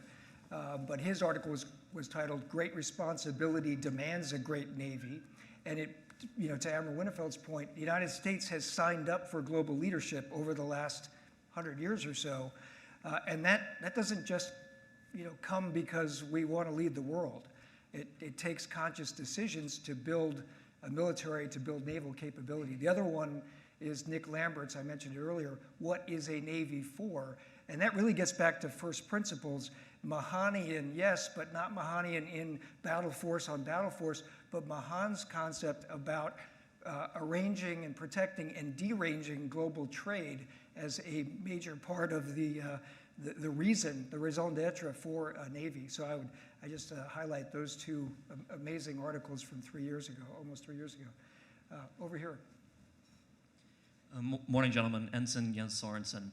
So within all the discussion of the industrial base and expanding the industrial base, is there a need, as we're trying to project what is needed in the future, to account for attrition in the industrial base, in that if I'm an up-and-coming power in a shooting war with the United States, and I know that historically shipbuilding has been a weakness, I might see fit to think, well, if I can take out one of their shipyards, then that hurts them even more, right? So are we confident we can protect what shipbuilding infrastructure we have and what we will build, or do we need to account for the fact that after a certain point we might lose shipyards as the enemy prosecutes us? Well, as a former NORTHCOM commander, I can tell you that we are not very well positioned to defend this country from cruise missile attacks, and the like. The one thing that is interesting in this whole scenario is nuclear armed powers are very reluctant to attack each other directly, which is why I think we will be very reluctant to attack the Chinese mainland, which is, by the way, could be a key assumption that the U.S. military is relying on. Don't know. So I think it would be unlikely that they would do it, but that doesn't mean they won't. And we are not well positioned to protect that, but it would be an interesting target for them to take on. Paul. 20 years ago or more, two Chinese colonels wrote basically a book called Unrestricted Warfare, which gets around the problem, the conundrum that the Admiral just mentioned.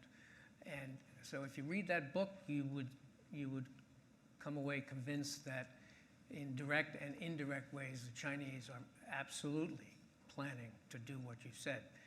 So this is one of the aspects of the return to great power competition that must be faced. We're being confronted with these realities, and whether we respond to them or not will depend upon whether we stay a great power or not. And by the way, it'll probably be a cyber attack anyway, a devastating cyber attack. Denise. Hi, my name's Denise, and I'm a former Maritime Administration Chief Counsel. I have a logistics question for you. So 12 years ago, when I was Maritime Chief Counsel, I was looking at a decrepit maritime fleet. I mean, let's be honest, if the surge fleet could leave the pier, we were lucky. If the civilians... Closer to the mic. Okay, let's be honest. All right, so if the surge fleet could leave the pier, we were lucky, sometimes not. How old were the mariners? Pretty old, not getting younger. We had a shrinking international fleet. We had a shrinking industrial base. We had folks that didn't want to go out to sea. That was 12 years ago. Now I'm looking at 2023, and things haven't improved. So how do we go to war in China with logistically if we are less than 100 international blue water fleet, if our crew is now probably aging around 50, if we do have to call up the reserves, those are the folks that are supposed to be manning the civilian fleet. If the civilian fleet, by the way, can't get out because the ship is broken, what do we do?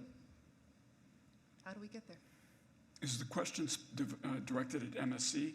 Well, it could be MSC, could be a big Navy, but it's got to be addressed at DOD, because if the civilian fleet is broken, we don't go to war.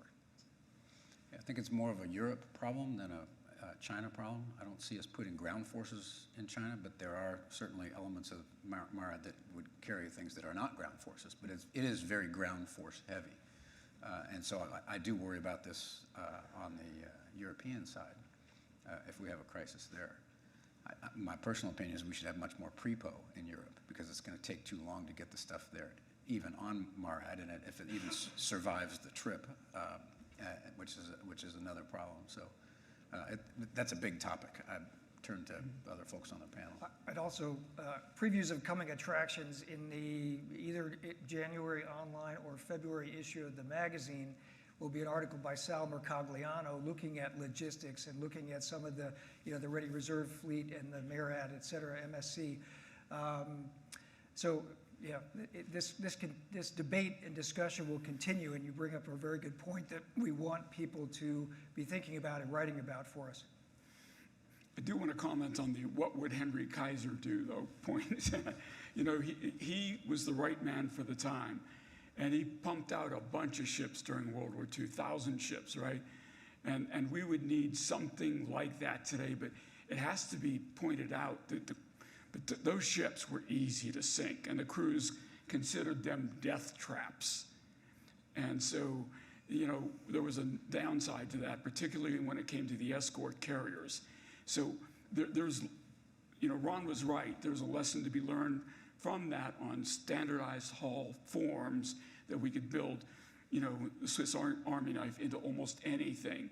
But I would do it differently than Henry Kaiser did if we were to have to do that again. Bill, could I just address the requirements issue? Yeah, I think there are basically two requirements in what you're talking about. One is surface-borne logistics to the fleet. The other, however, is surface logistics support to the operation. The operation in the scenario, if you read the scenario, is bigger than just the fleet. The scenario alludes to, doesn't go into detail, alludes to large-scale land maneuver warfare in the approaches to China, so, the maritime approaches to China. So this is a twofold issue. From the beginning, from the outset of the project, in the scenario and now in the articles, we have flagged the logistics issue as it's necessary to do exactly what Bill said, get everybody thinking about this, talking about it, and solving the problem.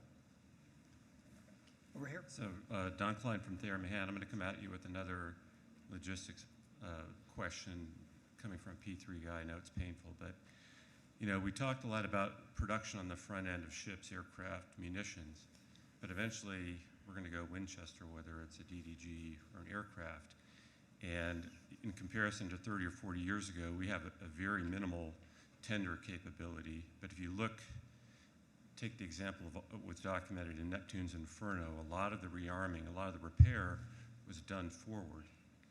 And we're taking very, very, I don't even want to call them baby steps, we're crawling towards experimentation.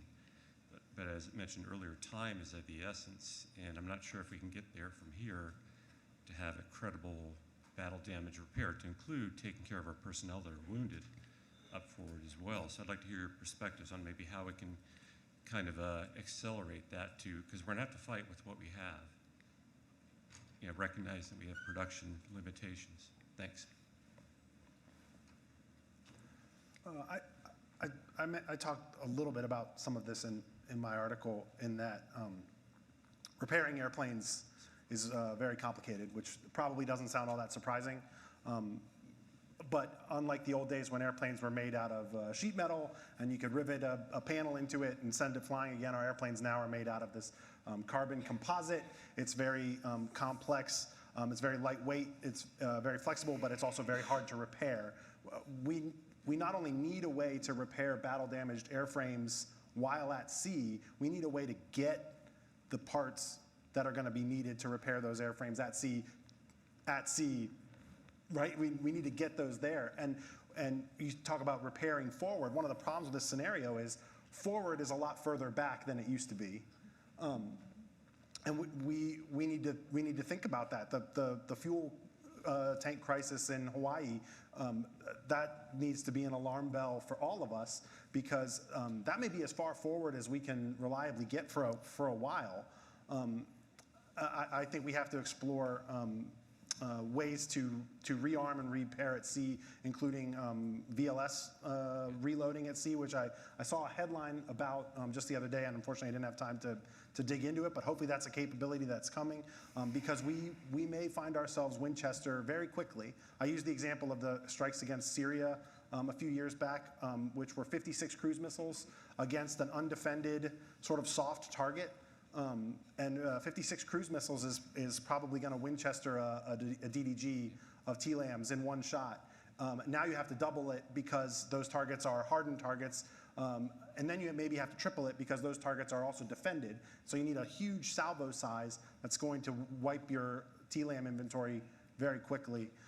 So rearming ships at sea and building the magazine depth to take those armaments forward is vital, but it's a problem that requires more of everything. So I'm not sure if that's a satisfactory answer. We're going to keep the questions going. I do recognize that Admiral Winnefeld has to leave us, but we will keep this going for another few minutes while we wait for the next speakers. Great questions, everybody. Thank you, sir. Thanks for being here today.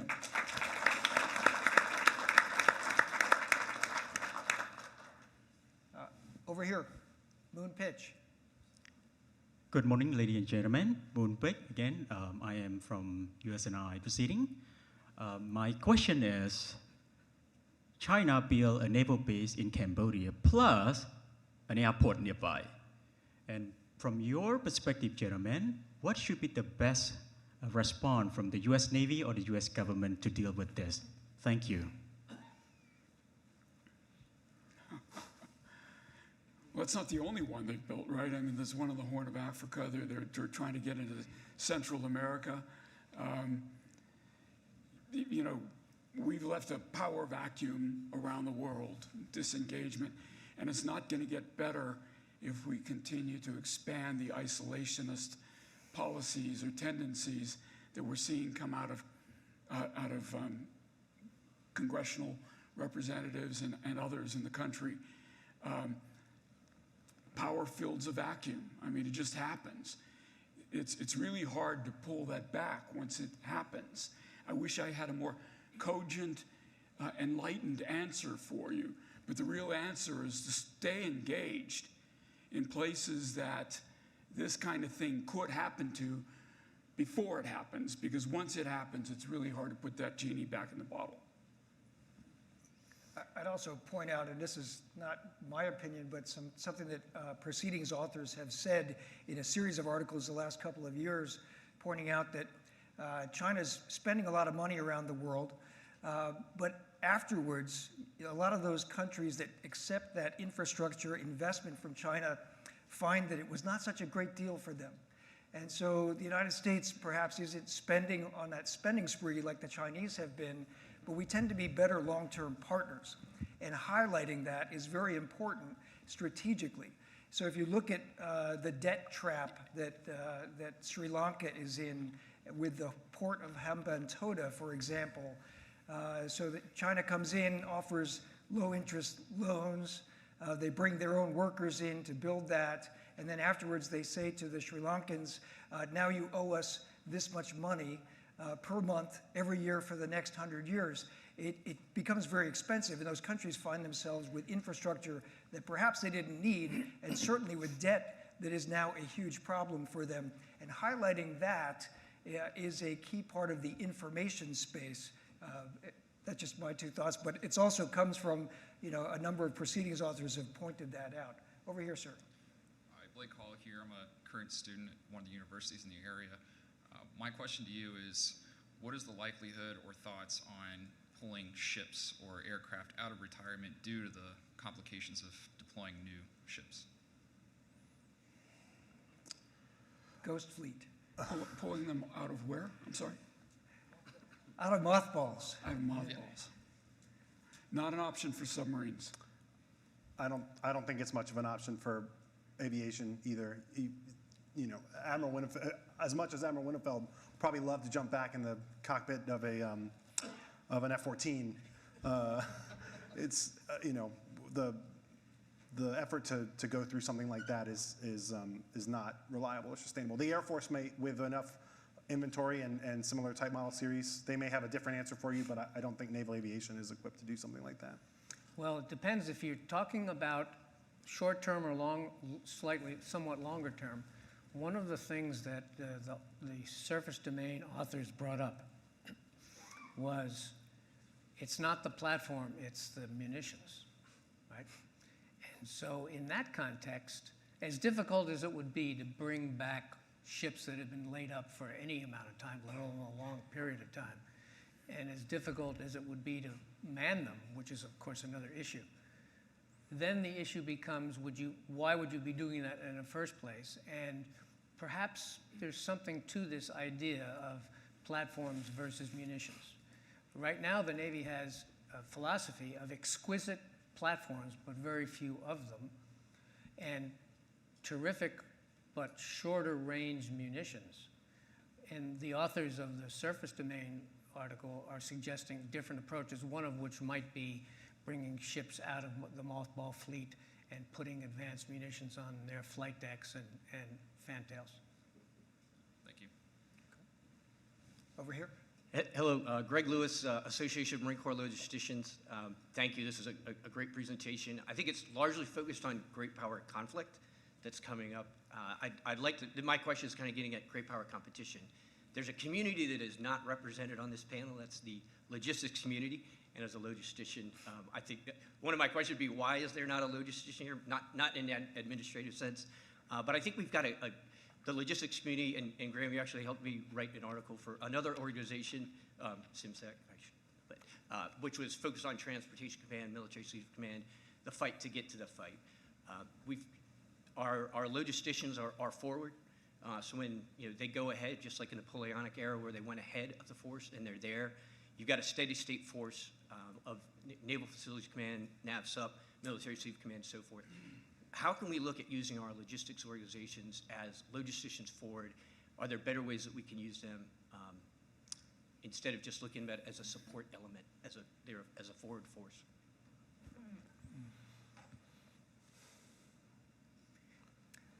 These guys think. Let me just make a point about the winning article or the winning essay in our Marine Corps essay contest, which was published in the November issue, was about logistics and about making Force Design 2030 logistically sustainable. And it's a terrific article, so I would recommend that one to you. I can't remember the exact title of the article. Put 3MEF in the fighting stance. Yeah, well, no. 3MEF in the fighting stance is in the December issue, and that's part of this American Sea Power project. But the winner of the Marine Corps essay contest was an article about making Force Design 2030 logistically viable. It's a great article. I'll see me afterwards and I'll point you to the exact article, but I would point that out. For this panel, we brought representatives of the five articles that we published this month. And as I said, logistics will be coming in January or February, so if we have another panel coming, maybe we bring that one up. Good point. So let me give you at least a short answer. The implications of great power competition, peer competition, and war is that you step up to fill the vacuum that exists with regard to logistics. No one here could possibly think that we have the logistical capacity or sustainability for anything close to what we're looking at, but is there a Davidson window or isn't there? So this is part of this process of reorienting the American political mindset with regard to what is coming. Now, we're not predicting that it's going to happen that way, but that's what's on the table. And we'll get to logistics later, as Bill said, because the articles have been written and they're just not in the issue yet. Naval Guerrier? Sure. Bob Guerrier, Cyprus International and proud Naval Institute member. So in your scenario, did you think about the China-Taiwan, U.S.-China conflict as round one? What happens on the other side? Who rebuilds first? Who rebuilds faster? What do you rebuild? Did you think about that outcome as up front and how it informs what we do now? Well, we did definitely think about it. We're thinking about it all the time. The scenario alluded to the fact that this was basically, and I hate to do this because it's not meant to be a war game, but move one in a much longer lasting conflict, not to mention even longer lasting competition. So yes, but we offer no conclusions. Yeah, to Paul's point, it was not a war game. It's also not meant to be a prediction, but it was meant to take, we've been funneling from the ends of strategy to the ways of strategy to the means, and we thought the best way to look at the means was through the lens of this Davidson window, the decade of maximum danger, which we're in, and then ask people who are experts in certain warfare areas in the Navy and the Marine Corps to say, okay, how would this go in 2026? And then, we'll see what comes next from other authors as they react to this. What I was trying to get at is that in many of you that this problem never goes away. It really is round one. And that reality, if you agree with that point, really informs what we should be doing right now, as urgent as it is. Because whatever happens, whatever the outcome is, there's going to be a lot of work to be done. Another way to think about this is that many people now are saying, and others are protesting, that this is a new Cold War, right? And that's the implications of that are exactly what you're getting at. I would say, though, that assuming the invasion is stopped, which is the way you get to the end of round one, Admiral, we would, I think, initially be in a better position than they would. But that won't last for long. They will turn on that crank. They could way outproduce us. And this is cold, hard reality, right? And it may end up worse after that than it is now. So that's something to really, it's a great question. It's something to really think hard about. Graham? Yeah, all I was going to say is that the list of people who have been wrong about a short, sharp war deciding the fate of whatever is pretty long. Yeah. And I think we have to be ready for this. The scenario that we're presented is very opening round, very early days. But it would be foolish to think that opening round, those early days, would once and for all settle it. And I worry that we've spent a lot of our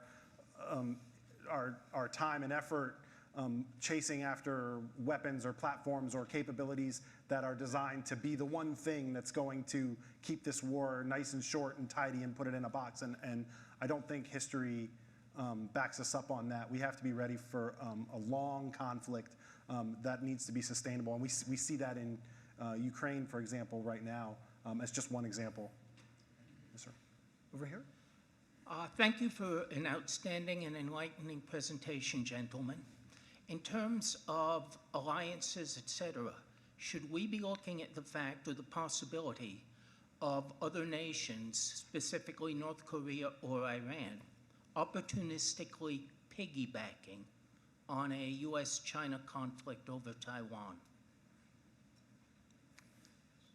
As one of the co-authors of the scenario, that was one of the things that when we were trying to scope the scenario, we thought about. And there is reference in the scenario to tensions on the Korean Peninsula and the need to attend to and deter what North Korea could do. It also mentions that it would be in China's strategic interest to encourage Russia to continue its misbehavior on the European continent and the other side of the world, right? And to operating through proxies, including the Iranians. And to me, what's happening with Iran and the Houthis, and firing weapons out over the Red Sea that are causing us to shoot, the U.S. Navy these days to shoot a lot of very expensive weapons. I think that's illustrative of the multi-lateral, multi-regional part of this problem. So we thought about that. It's hinted at in this scenario, but because of word space in the magazine and that sort of thing, we didn't go World War III, right? But we sort of started with this China-Taiwan with some hints at what would that do in other parts of the world. Yeah, Bill, if I could spin off of that, the indications are, of course, that that Iran had coordinated Hamas and Hezbollah, that everybody was supposed to attack together. It looks like Hamas got ahead of the game and kind of, snapped the ball earlier than they were supposed to. So the question becomes less of would North Korea take advantage and more would China coordinate an attack on Taiwan with North Korea so that South Korea is tied up by North Korea and can't get involved in supporting us. And they've got great submarines that would be taken out of the fight, a whole bunch of things like that. I think that's very worrisome, whether it's likely or not, because I don't think they trust the North Koreans any more than we do. That's another conversation. There's a slightly different way to look at this, which is that now moving away from the scenario, in the real world, the challenge is becoming transcontinental, Eurasian, rather than just Western Pacific.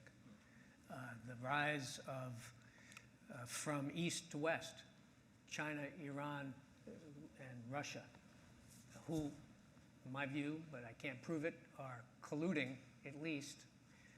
This puts the U.S. Navy in a very different light.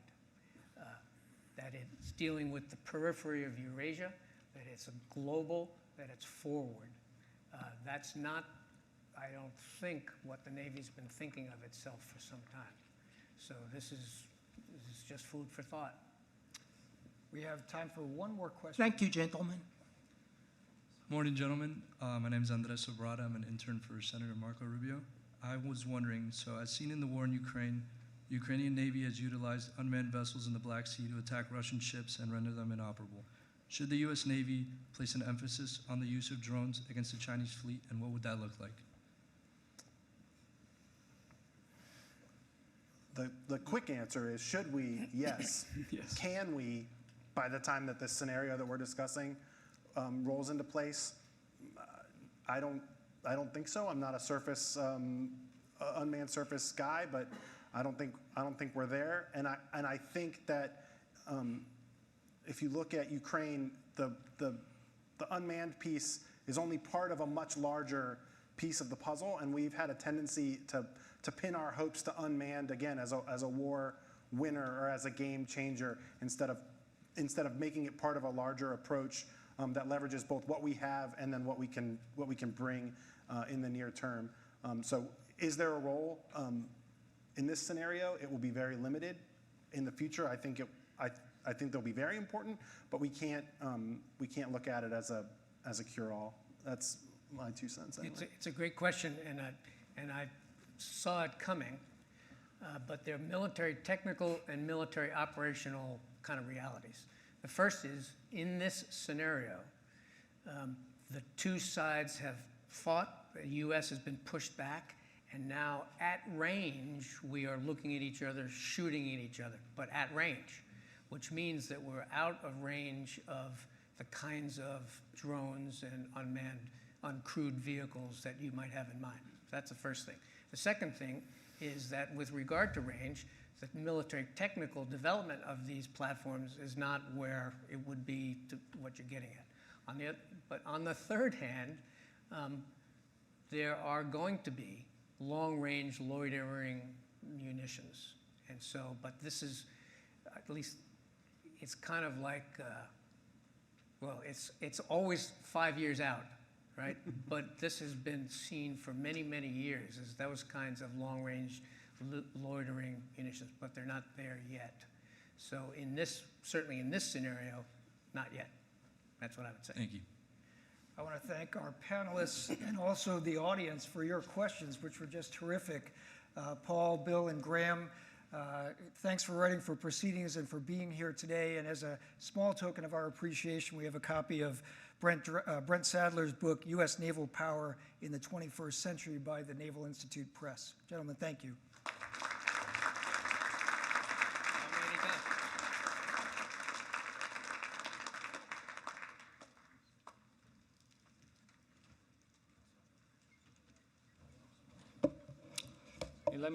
Let me echo Bill Hamlet's comments. I'm really impressed with the questions coming out of the audience, so I appreciate great questions, and I appreciate you using the mic too. It was great. I'm proud to introduce our next speaker. It's Congressman Seth Moulton, a Democrat representing Massachusetts' 6th Congressional District, a Marine Corps veteran who served 4 infantry combat tours in Iraq. Seth currently sits on the Transportation and Infrastructure Committee, the House Armed Services Committee, where he's ranking member of the Subcommittee on Strategic Forces, and the newly formed House Select Committee on the Strategic Competition between the U.S. and the Chinese Communist Party.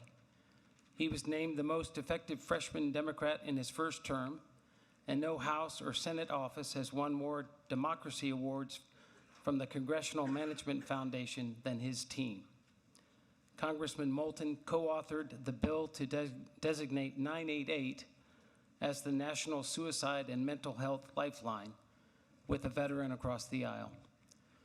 Since going live nationwide in July 2022, the hotline has saved a record number of lives. He's a national leader on mental health, national security, veterans, and high-speed rail. Please welcome Representative Moulton.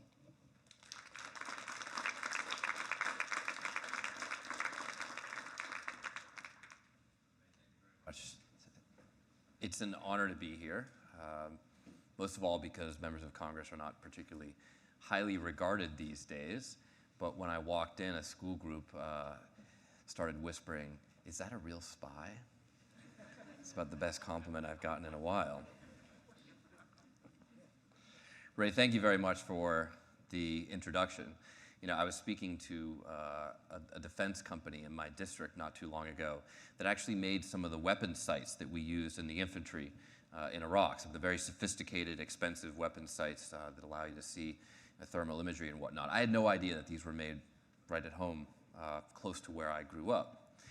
And after touring the company and trying some of their new devices, they brought all the employees in on the factory floor so that I could tell them how important they are to our national security and how proud I am that they're doing advanced manufacturing right here in Massachusetts.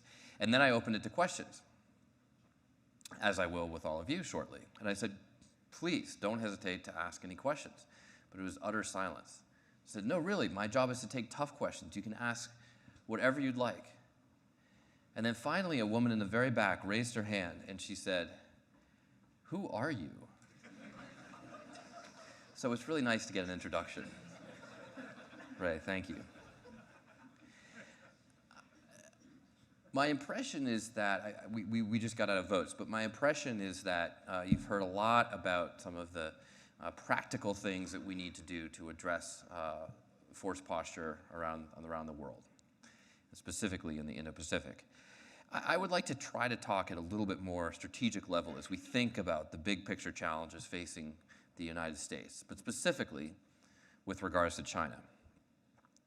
So let me just start here. If Xi Jinping decides to invade Taiwan, something that he has stated quite clearly he wants to do, that he intends to do, that's important for his legacy, the same sort of words that we heard from Vladimir Putin, and a lot of people discounted, disregarded, ignored. He's not really going to do that. I can't tell you how many people, including a lot of people, Ukrainians and Americans in Ukraine, told me that within months of the invasion.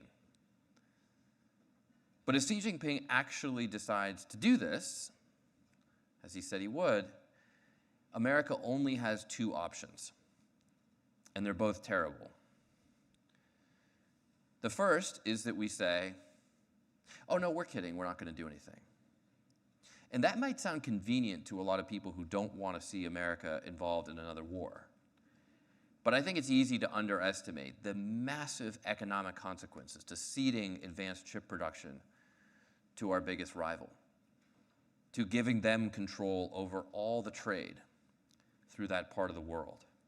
and more importantly, to sending a message to every ally and adversary around the world that America's promise doesn't matter, because that will undermine American deterrence the world over. We could literally see more lives lost over time to failing to stand up to Taiwan, for Taiwan, than if we do. Now, of course, the second option, the second of two options, if Xi Jinping invades Taiwan, is that we go to war. And if we do that, I can tell you this morning, I am confident we will win. But it will come at an enormous cost. We're talking Vietnam War level casualties in the space of a few weeks. Waking up tomorrow with 2 U.S. aircraft carriers at the bottom of the Pacific Ocean with thousands of young Americans. So given that those are the only two options, if the PLA invades Taiwan, it means that we must succeed at deterrence. We must succeed. And for everything that's gone right for us in Ukraine, I mean, remember that pretty much every military analyst the world over predicted that Ukraine would fall in a matter of weeks. And here they are today, still hanging on to their sovereignty. For everything that's gone right there, we have to admit that deterrence failed. So, sitting on the China Committee and on the Armed Services Committee in Congress, we think a lot about what we need to do to succeed in deterrence. Now, of course, naturally, the first place we start is military deterrence. I'm sure that's what we're talking about here today. But it's important to remember that the Pentagon, the Department of Defense, talks about deterrence in 4 realms: military, but also economic, informational, and diplomatic. I'm not going to go into the other 3 today. We'll focus on military deterrence. But it's worth mentioning that there's a lot of alignment on the committee around what we need to do diplomatically, and in the information space, there's a tremendous amount of debate about what we need to do economically for deterrence. It's a very interesting topic, but I won't go into it today. But even just speaking about military deterrence, where I think there's a lot of agreement on what we need to do, even though we all recognize that we're behind, deterrence is all about what the other guy thinks, right? It's not good enough just to have Seth Moulton up here and say, we're going to win this war. We need to understand what might actually cause the Chinese, but specifically Xi Jinping, since he really runs the show there, to go to war. So it's a very real challenge that we have, just simply getting into Xi's head. Now, the most recent interaction we've had with Xi, of course, is when the bilateral meeting with the president. But even coming out of that meeting, it's tough to know what Xi is thinking. There were no formal note takers in that meeting, so it's a classic case of he said, she said. Oh, come on. When Stephen Colbert said that, he got a great laugh from his paid audience. I guess that's why he makes the big bucks. But the point is that it's what the enemy thinks that matters most. One of the interesting challenges with this is that part of the reason I'm confident we would win a war is because we have some highly classified, remarkably exquisite capabilities that would do a lot of damage to the Chinese. Of course, if they're highly classified and they don't know about them, that works well for winning a war. It doesn't work very well for deterrence. So this is one of the challenges that we have with figuring out how we not just win a war in the Pacific, but fundamentally we deter one from ever happening, since that must be the goal. Now, as we try to get into Xi Jinping's head and think about how he would decide whether or not to go to war, one of the things that comes to mind for me as someone who made it to the remarkable rank of captain in the armed services — that would be impressive if I was in the Navy, but I was only in the Marine Corps — is a question that we always got in our lieutenant strategy classes, which is, what is our critical vulnerability? Or more specifically, what does Xi Jinping think our critical vulnerability is? Because that's going to have a lot to do with his decision-making as to whether we go to war. We're not at the question period yet, but I'm just curious, what do people think quite briefly, is our critical vulnerability. Public sentiment. Political will. What do other people think? What's supply chain? Infrastructure. Security of existing shipyards. Industrial capacity. This whole thing doesn't work very well when the first guy has the right answer, in my opinion. Usually it takes a long time to get to that. But I think what Xi Jinping believes our critical vulnerability is the will of the American people to go to war. And that's challenging because there are a lot of American people who tell me, oh, come on, Seth, we don't really need to go to war over Taiwan, which of course is a very dangerous message for deterrence. So if we can acknowledge that that is a serious vulnerability, or at least a critical vulnerability likely in the eyes of our enemy, then I think it's important to think about our force structure, a force structure that should be fundamentally designed, once again, to deter conflict. I think it's important to keep that critical vulnerability in mind as we design our force structure. So what does this mean? It means, one, we need to get a lot of weapons in the hands of our allies. Because if Taiwan gets invaded and they have a lot of our stuff, they don't need to get American public sentiment on their side to counter the Chinese. That's very important.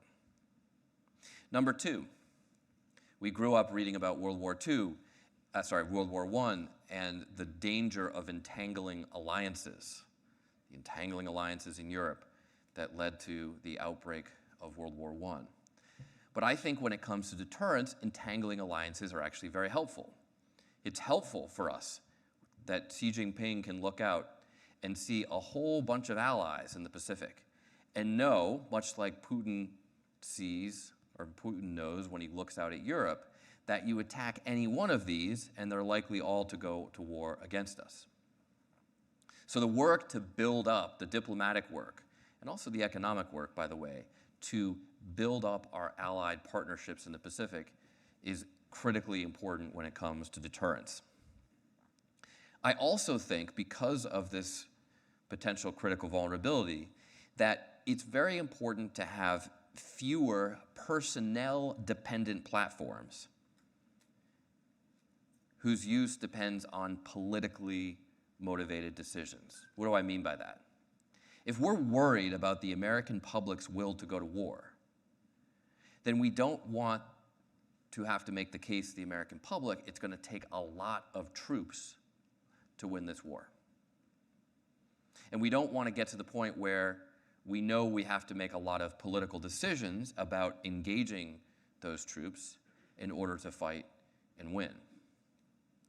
Luckily, we live in an age where we can do something about this problem. So a few examples of what I mean by this. I think the Marine Corps' concept of stand-in forces is good. Why? Because they're already there. We don't have to make a decision to deploy the Marine Corps from Camp Pendleton or Camp Lejeune over to the Pacific if Xi Jinping starts an invasion. The Marines are there, they're in relatively small numbers, they're ready to fight, and we all know that they will shoot back if they are attacked. So stand-in forces are good. Large aircraft carriers, I think are bad. Sorry, US Navy. But we know that they're vulnerable. We also know that if we see that they're vulnerable, there will be a lot of political pressure to move them back, to move them out of the way. That's not very helpful for deterrence. Autonomous ships and autonomous planes, good. Because we can send a lot of autonomous ships and planes in towards China and Taiwan and not have to worry about American lives. F-35s. The aircraft designed to fight China that can't reach China. Not very useful in this fight, especially if you have to pull back some of our larger assets. Lots of attack subs. We have amazing superiority under the water. But what matters in this scenario It's not the boomers. They're critical for our foundational deterrence, of course, and that matters with the rapid rise of China's nuclear arsenal. But fundamentally, we win this fight with attack subs. And while nuclear forces are absolutely necessary, they're not what we want to go to win this fight. And that means we have to have massive conventional forces deterrence. Part of that is just simply having the magazine depth, the number of missiles on hand to fight and win this battle without going dry and saying the only thing we have left are nukes. So a few quick words on how we get there, going down by the services, and then I'll be delighted to take your questions. First of all, I understand I'm a little biased, but I do think the Marine Corps with Force Design 2030 is leading the way. They have a strategy, stand-in forces, clearly designed for this fight. They are modernizing rapidly.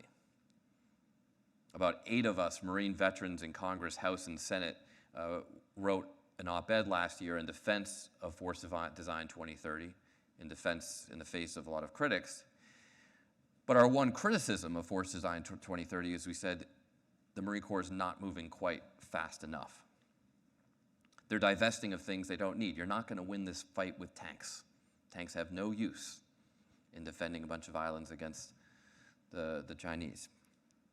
But you are going to win it with a lot of drones, missiles, exactly the kinds of things that the Marine Corps is using its money from divestitures to invest in.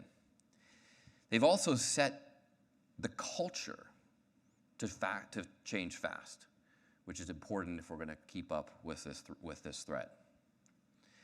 Now, the Navy, on the other hand, I think is behind. We can't even agree on a shipbuilding plan. And I would argue that the shipbuilding plan we've seen is terribly outdated. It does not include a lot of autonomous ships.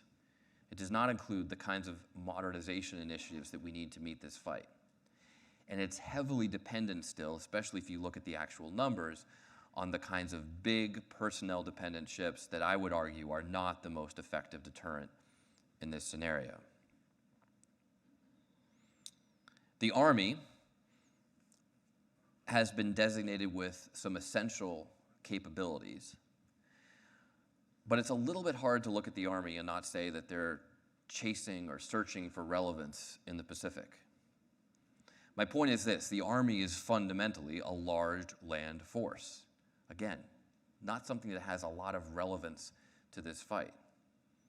So my point is not that we should get rid of the Army, but we should make sure that as we choose our capabilities and investments carefully to meet this challenge of deterrence, we're not just assigning tasks to the Army because they're around and we need to have something for them to do, but we're being very strategic about what forces we need and what forces we don't.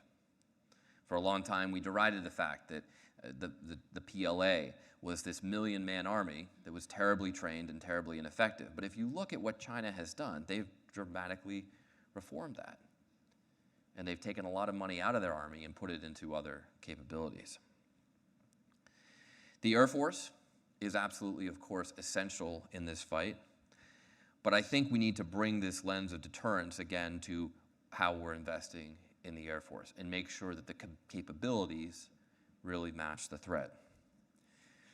And finally, on the Space Force, I will say that 5 years ago, I'm the ranking Democrat on the Strategic Forces Subcommittee on the House Armed Services Committee, so that means I'm the senior Democrat in the House in charge of our Space Force. And I'll tell you that 5 years ago, I was very concerned about the pace of China in weaponizing space compared to our own. I think the Space Force has made a remarkable turnaround. They're not perfect, but their pace of change, literally the pace at which we are getting new capabilities up into space, is pretty impressive. So I think that they are on track. I'll conclude with 4 big picture strategic questions that we need to think about in the context of this whole challenge of deterrence. Number 1, we've never had 3 peer nuclear adversaries before. There's been a remarkable dearth of simple intellectual thinking, philosophy on how to deal with this. It's time for more 1950s era thinking about what deterring 2 near peer nuclear adversaries looks like. integrated deterrence. It's a great concept. It could help us answer that first question I posed, but we've got to make sure it's believable.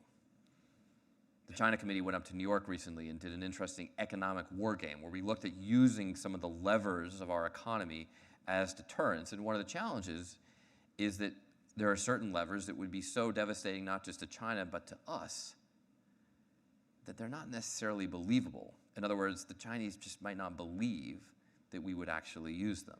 And of course, if they're effective deterrents, we have to use them in advance of conflict, not just in response. The third point I'd make is that our current basic philosophy with winning this deterrence fight in the Pacific is, as we often say, to make sure that every day that Xi Jinping wakes up for the rest of his life, he says, this is not the day. I don't like that philosophy because, of course, it means that any one day it can go wrong and it doesn't work. So I think we need to devote more intellectual work to perhaps a better strategy than just that, but specifically, what are some of the off-ramps here? We didn't talk about that enough with Vladimir Putin in Ukraine. And finally, a question that I often pose in our hearings on the China Committee, Mr. Whitman knows, he hears this from me a lot, I might sound like a broken record, is what kind of relationship do we want to have with China 20 or 30 years from now? I think that's a very hard question to answer. But I think it's also hard to have a really cogent strategy for deterrence if we don't know where we're going, if we don't know where we want to be. It's another place where there's a lot of debate, but a lot of work needs to be done. So that concludes my comments. I hope this is helpful, taking it to a slightly different level than maybe we've been discussing so far. And I would be delighted to hear your questions, especially your critical questions, challenging what I've said.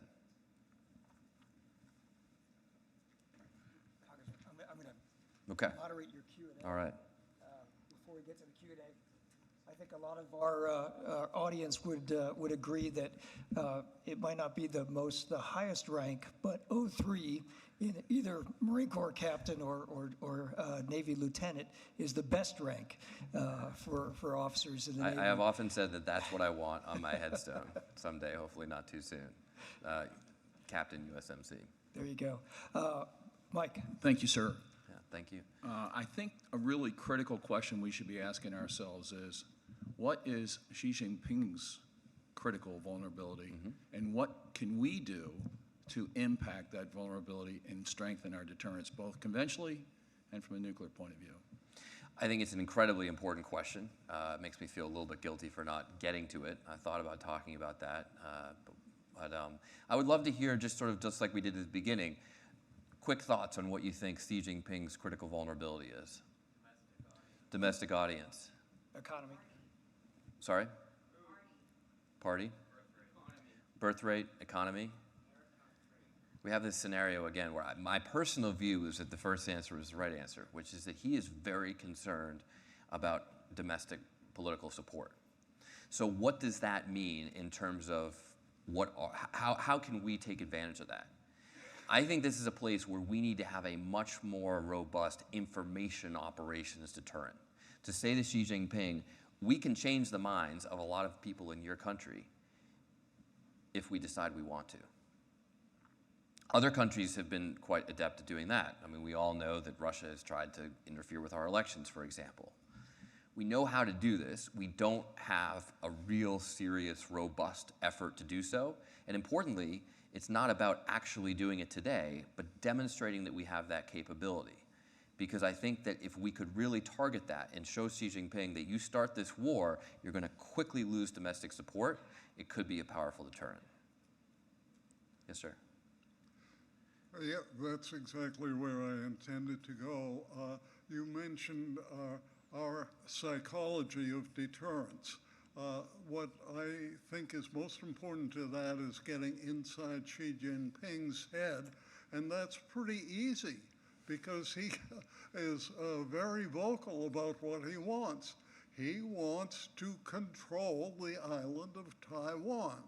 He knows that in order to control the island of Taiwan, he has to put a full army, and hundreds of thousands or up to 1 million armed ground troops on the island in order to control it. And to do that, he has to move them through his greatest asset, which is his control of the South China Sea, or the China Sea generally, including the Straits, of course. The thing is that none of that works, and it does not seem to me all that much of a reach for him to come to understand that. And the real deterrence that he needs is not global shipping capacity, not able to fight carriers in the Atlantic Ocean or something. Sir, you have a question? It's to effectively move amphibious vehicles with vast numbers of troops through the Taiwan Straits and other places with invulnerability. We have tremendous capacity to take that option away from him. Yeah. Just make him know it. So, sir, let me just address that briefly, so we've had time for other questions. But I agree with you in principle, and we do have some capabilities to. Yeah, no, that's a good question. I agree with that in principle. I think there are a lot of capabilities we've demonstrated. I would come back, though, to some of the things that we have to show. One, it's not good enough to just have those capabilities somewhere in the United States of America or in the Pacific. If Xi Jinping decides on short order to do an invasion, we got to get a lot of those capabilities to the Taiwanese, right? And we're way behind on that. Another point I would make is that although, as a practical matter, that's what he has to do to effect this invasion, it's not how a lot of analysts believe the fight might actually start. So, for example, if you believe the analyses that say that one of the first things they might do is try to take out some of our satellites to disable our capabilities to use some of the tools that we have for stopping amphibious invasions, for example, then we need to have deterrence in that realm as well. Thank you. Time for one more question. Good morning, sir. Lieutenant Colonel Zabinski. You mentioned the need to get away from heavily manned ships and then more towards unmanned. With that in mind, could you give us your perspective of the future of the amphibious fleet? Yes, absolutely. So look, I think that if you look at the basic idea of force design in 2030, it's not a huge number of major amphibious ships. You have to have a certain base number, right? But what we've really asked the Navy to provide is smaller ships that can move quickly amongst these islands and shift troops around. And we have a lot of troops that are actually going to be on the ground on these islands. Now, there's a few problems with this as a practical matter, one of which is that we're not really exercising that capability. So I went to the Philippines last year and visited and watched a joint operation between the United States Marine Corps, the Philippine Marine Corps, and the Republic of Korea Marine Corps. On an operational level, it was really impressive how well these three Marine Corps could work together. But then later that night, I met with some Filipino politicians. And I said, you know, the Marine Corps has this concept of stand-in forces. If we bring a few platoons of Marines to hang out in some of your towns, how will they be received? And the answer was not very positive. So the point is that we have to exercise those capabilities and practice not just having assaults on the beach like I witnessed that morning, but actually using these stand-in forces, getting them used to being amongst the community, and showing that this is a capability that is not just a nice idea, but something that we practice every day. Thank you, sir. Okay. Congressman Moulton, thank you for taking the time to be with us today. As a token of our appreciation, we'd like you to have this Naval Institute press book entitled U.S. Naval Power in the 21st Century by Brent Sadler. Great, thank you very much. Thanks, sir.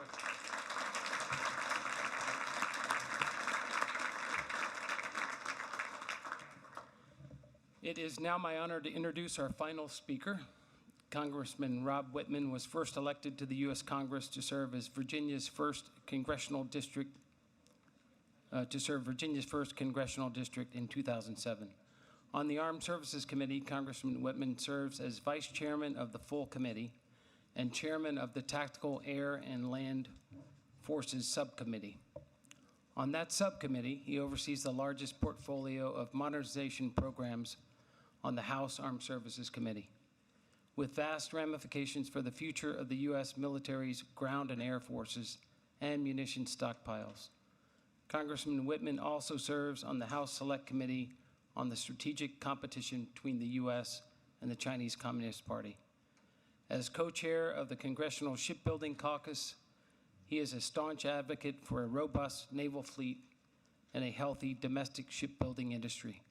He also currently serves on the U.S. Naval Academy's Board of Visitors. Please join me in welcoming Congressman Rob Whitman.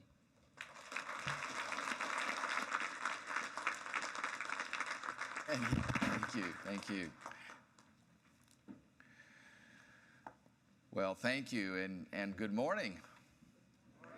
What an honor and privilege it is to be here with you today. I'd like to thank the U.S. Naval Institute for the invitation today. What an honor. Thank you, too, for being able to share a little bit of reflection with you on what I think are the major issues that our United States military faces, but more broadly, what the United States faces as we are in this adversarial relationship with China. For those that say that is a strategic competition, I can tell you it is not. It is an adversarial relationship. And I want to touch on several points today. I want to talk about the geopolitical challenge, which I think is as big as it's been in any time in recent history, about the fiscal environment that we face, the challenges that are there, the realities that we face, the force structure of the United States Navy, where it is today, where it needs to be, talking about amphibious fleet, what critically important role it will play in the future, and then Navy and Marine Corps aviation, another critical part of those pillars that are necessary in order to counter the aggression from China. We know that military planners are taught to plan from big to small. So you take the mission, and then you get down to your objectives, and you talk about the tactics of how you accomplish the strategy.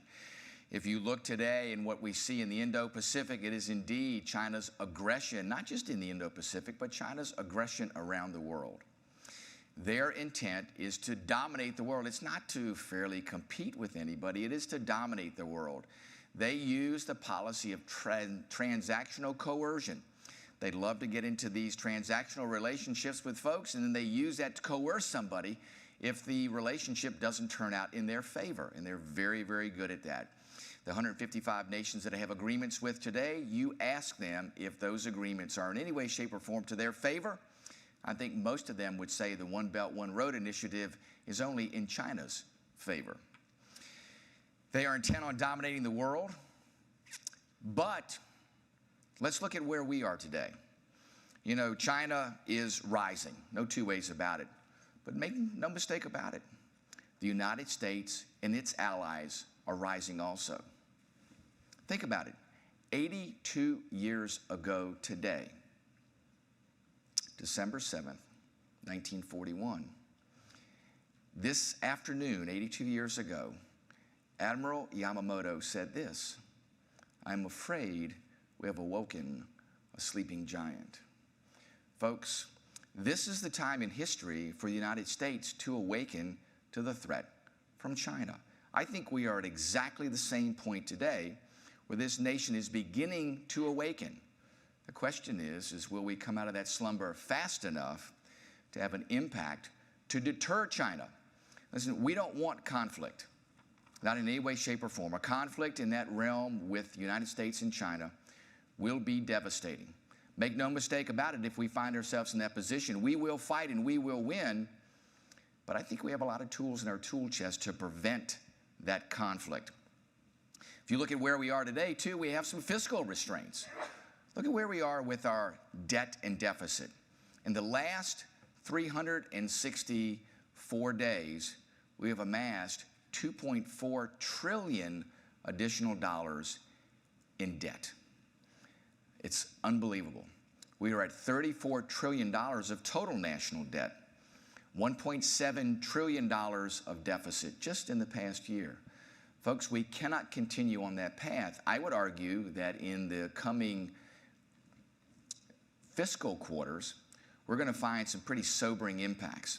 In fact, we'll probably find ourselves, based on current interest rates and current track, by the second quarter of next year with nearly $1 trillion of interest that we will pay on the national debt.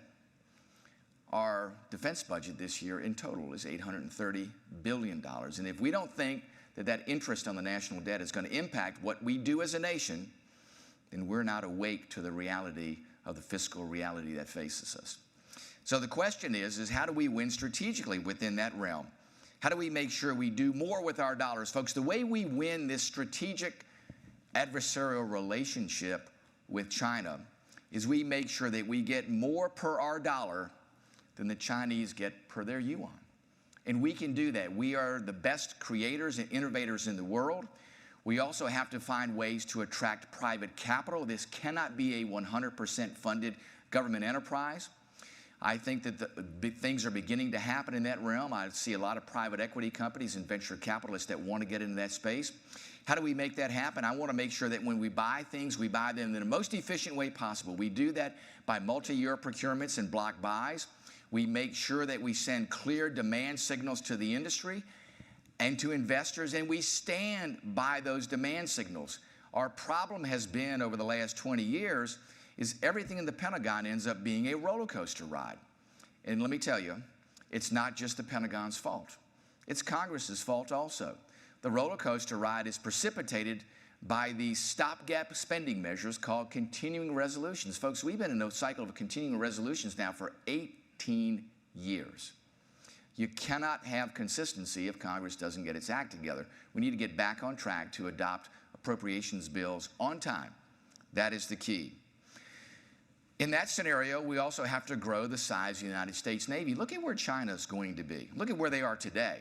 And folks used to say, well, don't worry about it. China may have more ships than we have. But, you know, our ships are much better than theirs. Folks, has anybody taken a look at a Liu Yang destroyer? Let me tell you, pretty daggone capable. Don't undersell what the Chinese are doing. Here, put this in perspective. Think about it. If you take all of our shipyards, every single one of our shipyards, and you put that geographic footprint together, it is about the same size as one of the 12 shipyards in China. Think about it. They have the capacity to produce 23.2 million tons of shipping capacity. We can do 100,000. They have a 232 times factor greater capacity to produce than we do. Look at where we are historically. In 1953, 24% of our GDP was manufacturing. Today, as we speak, it's 12%. We couldn't even do what we did in World War II, where we pressed the gas pedal and increased industrial production. Even if we wanted to, folks, there is no accelerator there to press. The question is how do we work smarter? How do we work faster? How do we use technology? How do we use things that don't take a long time to build, don't cost as many dollars, which means let's continue to build the exquisite platforms. We have to build attritable and expendable platforms. That's how we close the gap, and we can do that. We have to make sure that we build fast the places where we have tactical and strategic advantage, especially under the sea. 66 Virginia-class submarines, I think, is at the top of the list. But you know what, folks? We don't get to that requirement until 2049. That metric has to be moved to the left. AUKUS has a great deal of opportunity for us, making sure that in this supplemental we get the $3.4 billion that needs to go to build the submarine industrial base. I think all those things are incredibly important. What's also incredibly important, what I think is a critical part of the pillars of our naval force, of our naval fleet, is the amphibious element. Let's not undersell that. That's why we thought it was so important to put in the law a floor of 31 amphibious ships. That, to me, is key. The ARGMU is an incredibly important pillar in our naval fleet capacity and capability. We have to have that. And look at what's happened here recently. Look at where we couldn't respond to the Sudan embassy evacuation. Look at where we couldn't respond to the earthquake in Turkey. Normally, what happens? Who's first on the scene? The Marines. We missed those opportunities because we didn't have ships to deploy for two reasons. First of all is we don't have the number of amphibs that we need. And second of all is the A sub O, the operational availability of those amphibious ships is just not there. Many of them are in the yard and extended maintenance availabilities. We have to do better there. I want to make sure that we look at, as Representative Moulton said, making sure we're fully implementing Force Design 2030. I think the different elements of that are key, making sure that we continue to build amphibs, make sure that we have intra-theater connectors like landing ship mediums. Let's call it for what it is, folks. It is not a warship. It is a connector, and we want to make sure that we have that, but it should not be counted as part of the 31 ships that we need. We've taken a good first step this year. We are fully funding, or mostly fully funding, LPD 33. We think that's incredibly important. We want to make sure, too, that OSD CAPE and others understand that when Congress sets a directive like we did years ago on a 4-ship block buy for amphibious ships, that we mean it, that it's not a suggestion, it is a legislative directive enshrined in the law, and the law does mean something. So we want to make sure that those things continue to happen. Look at where we are with Navy Marine Corps aviation. We're very vulnerable in those areas. If you look at where we are with the language in this year's NDAA, we would like to have aircraft to fully operationalize 10 aircraft carriers. We're still going to be at 9 for a while. We look, too, about making sure we finish out the F-18E and F construction buy with Boeing. That contract was for 20 aircraft. It's not going to be 20 aircraft because we've taken so long to get to a final determination on that contract. The number of dollars will not go as far, but those aircraft need to be built. We need to make sure we stay on schedule for F-35Cs to make sure that they're in the fleet, as well as F-35 Bravos. Those are incredibly important.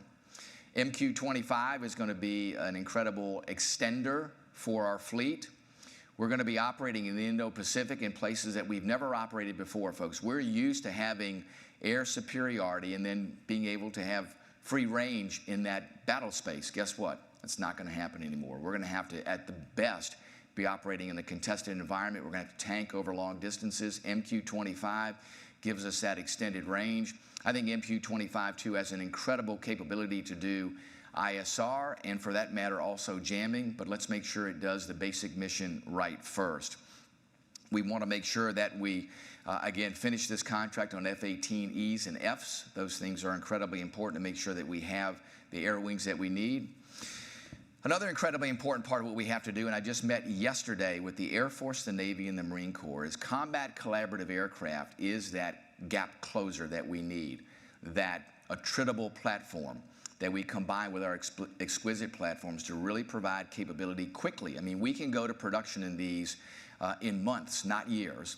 CCAs are incredibly important. It is the fourth offset. It is how we close the gap. It is how we increase the uncertainty for the Chinese. It's how we create a tactical advantage in ways the Chinese have yet to anticipate. Don't worry about it. They will try to catch up, but we have an opportunity there to do some very good things here. We want to make sure, too, Joint Strike Force Fighter.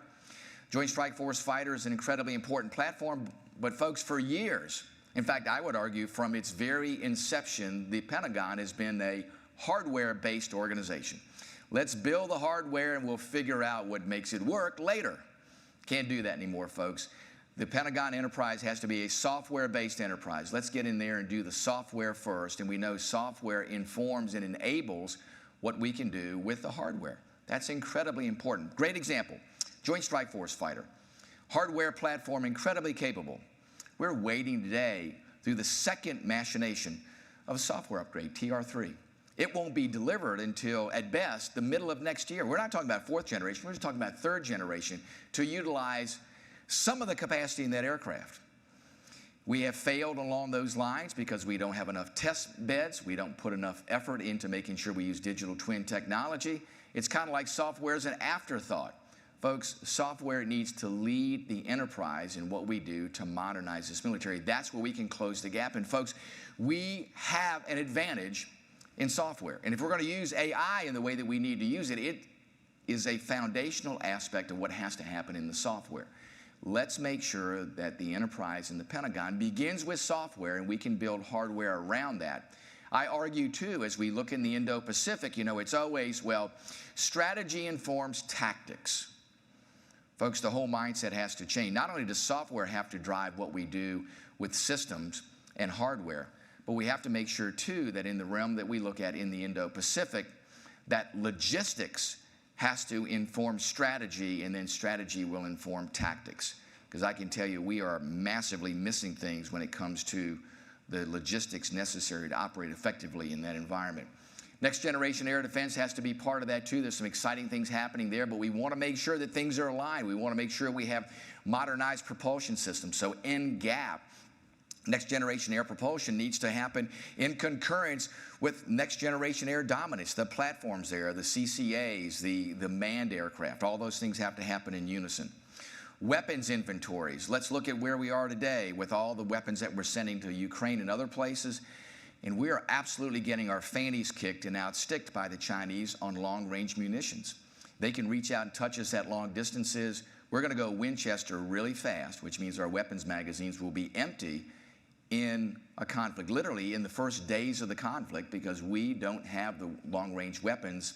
JASM, LRASM, those things are going to run out quickly, and the Chinese are going to have an advantage over us. We have to not just rebuild those weapons magazines, but we have to modernize. Energetics is part of that, folks. We have done a lot through the years to modernize our precision. And precision is great. Precision is what we need. But you know what? We've allowed our adversaries to outdistance us. And the ironic thing about it is our adversaries use the chemistry of weapons, better known as energetics, propellants, explosives, to their advantage. Why do they have weapons that go farther and have greater lethality? Because they've used the metric of modern chemistry, the modern chemistry metric that we actually developed. It's called CL20. CL stands for China Lake. We developed that.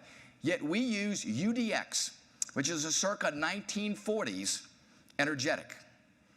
And we wonder why we're getting our fannies kicked by the Chinese. We've even invented the metric. The good news is this year, the National Defense Authorization Act, I was able to get language in there. We are going to form an Office of Energetics. The enterprise within the Pentagon is going to be to modernize existing weapons platforms to where we get extended range and lethality right now. And everything else is going to be focused on the chemistry of getting where we need to go. Precision is great. Range and lethality, I would argue, is equally as important. We want to make sure, too, that we are supporting our communication sensors, making sure we have greater pipeline capacity. We know as we are working in that battle space, we need low Earth orbit satellites to be able to be the conduits to move that information. We know Link 16 is great, but Link 16 is a pipeline that's getting full right now. If we're going to do the things we need to do with getting massive amounts of target quality data to and from sensors, to and from the shooters, we have to have that pipeline. LEOs are going to be a key part of that. Let's make sure we have a very robust effort there. I want to make sure, too, that we have a program comparable to the Maritime Security Program. It should be called the Constellation Security Program, where the constellations in the air have the ability for us to reserve capacity there. So if the balloon goes up, those civilian constellations have an agreement with the United States military to say, okay, we'll pay you a premium. We're going to flip the switch tomorrow. And all of that capacity goes to military capability. And then the Chinese will not have the capability to take out every satellite. We will have the ability to have layering there. So if comms go out, we can go to the next place. If GPS goes out, we can go to the next place. Those things, I think, are incredibly important.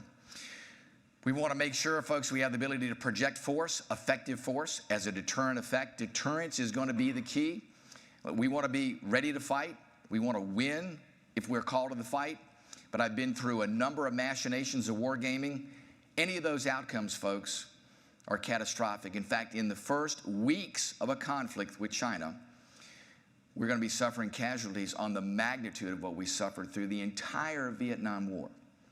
Lose multiple aircraft carriers, lose hundreds of aircraft before they even get in the air.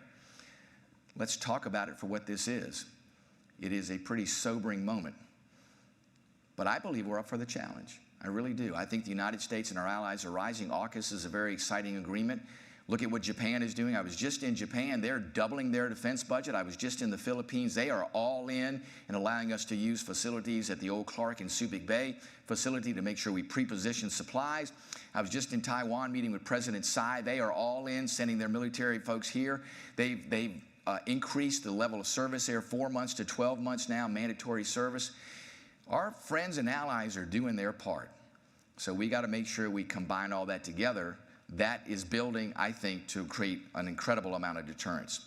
So together, I think our U.S. Navy Marine Corps team is going to be at the very tip of the spear. I think we have the ability to get things done. The key is we have to do these things at the speed of relevance. The U.S. and our allies are rising, as well as China. Let's remember what Admiral Yamamoto said 82 years ago today, and what China should look at today as they look at the United States. They have awoken a sleeping giant. With that, let me take your questions, and I'll do my best to give you some answers. Bill? Thank you. Sure, absolutely, absolutely. So please step up to the microphones and do not give a homily. Please ask a question. And yeah, we'll start over here. Mike. Okay. Thank you, sir. Thanks, Mike. I think that we're dancing around the elephant in the room, and that is the lack of political consensus and political will to do what you say. I greatly appreciate your optimism. Why should we, the American public, be optimistic about us being able to solve the problems of the national debt and 19 continuing resolutions? Why should we be optimistic about that? Well, Mike, I think the reality of this situation demands bold leadership, I think, in every branch of the government. I think the executive branch, the legislative branch, let's call this for what it is. Let's talk about the magnitude of this. Here's what needs to happen. The political will is generated from the public, from the folks that are there each and every day dealing with this. We have to be honest with them and say, here's the magnitude of the debt that we face. Here's the magnitude of the threat we face from China.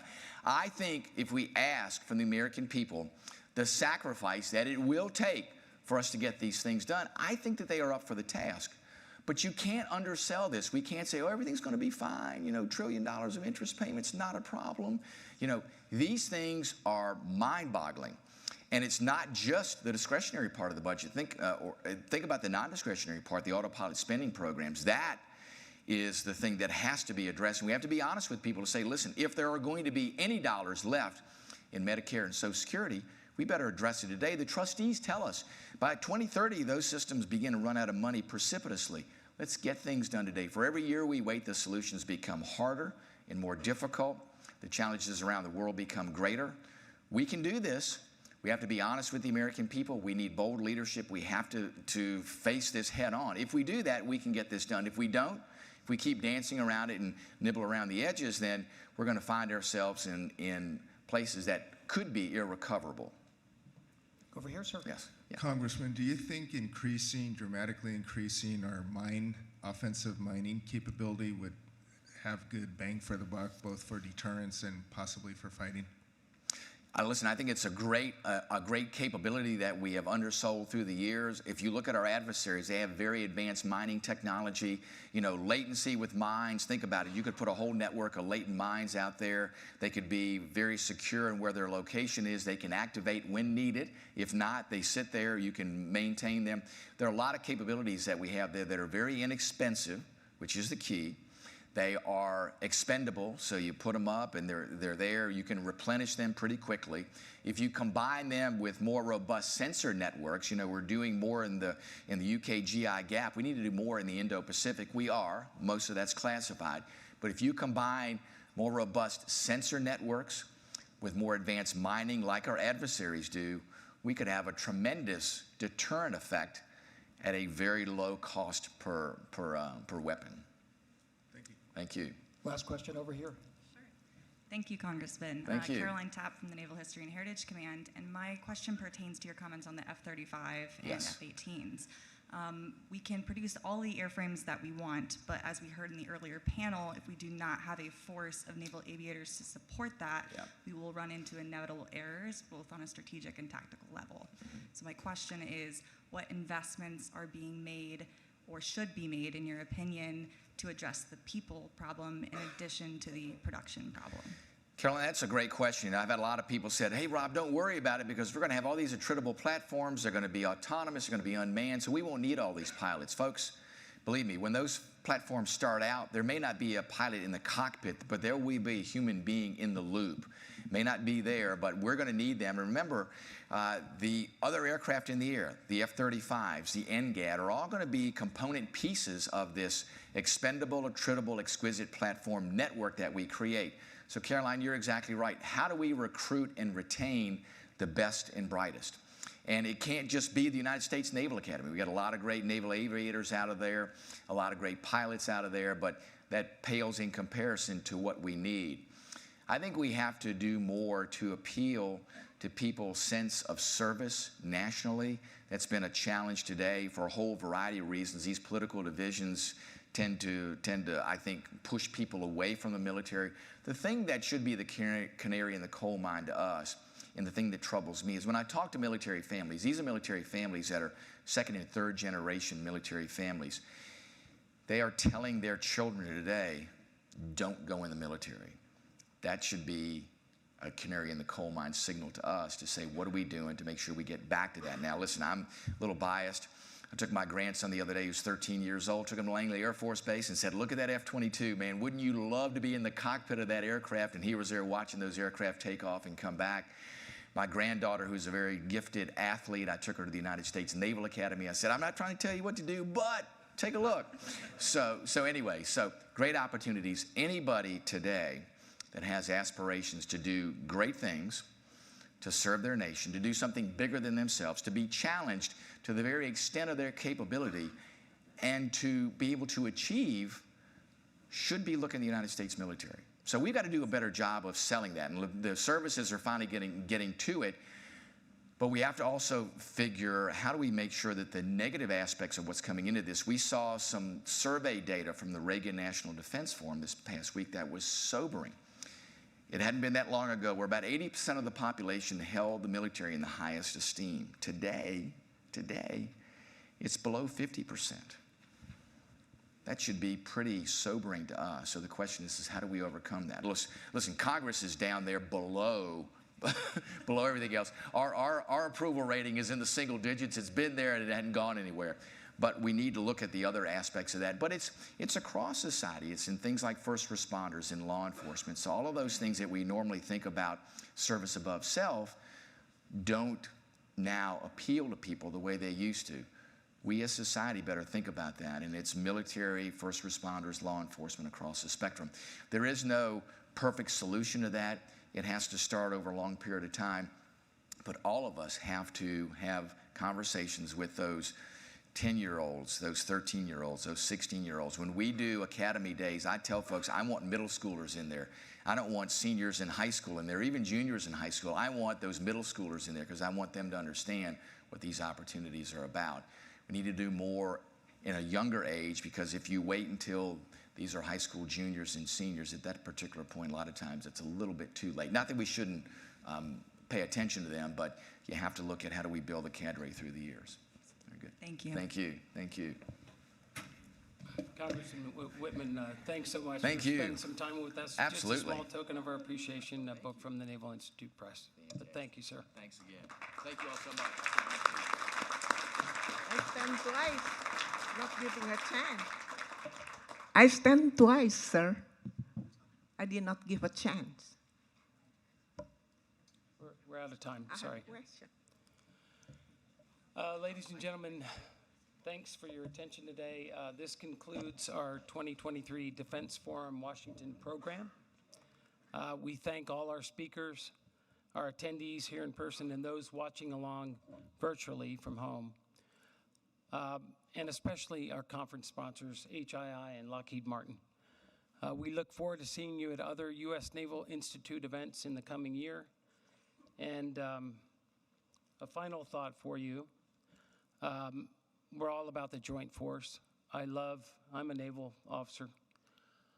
I love the joint force. I love particularly my Army friends, but 2 days from now, not so much. So you'll forgive me for closing with Beat Army.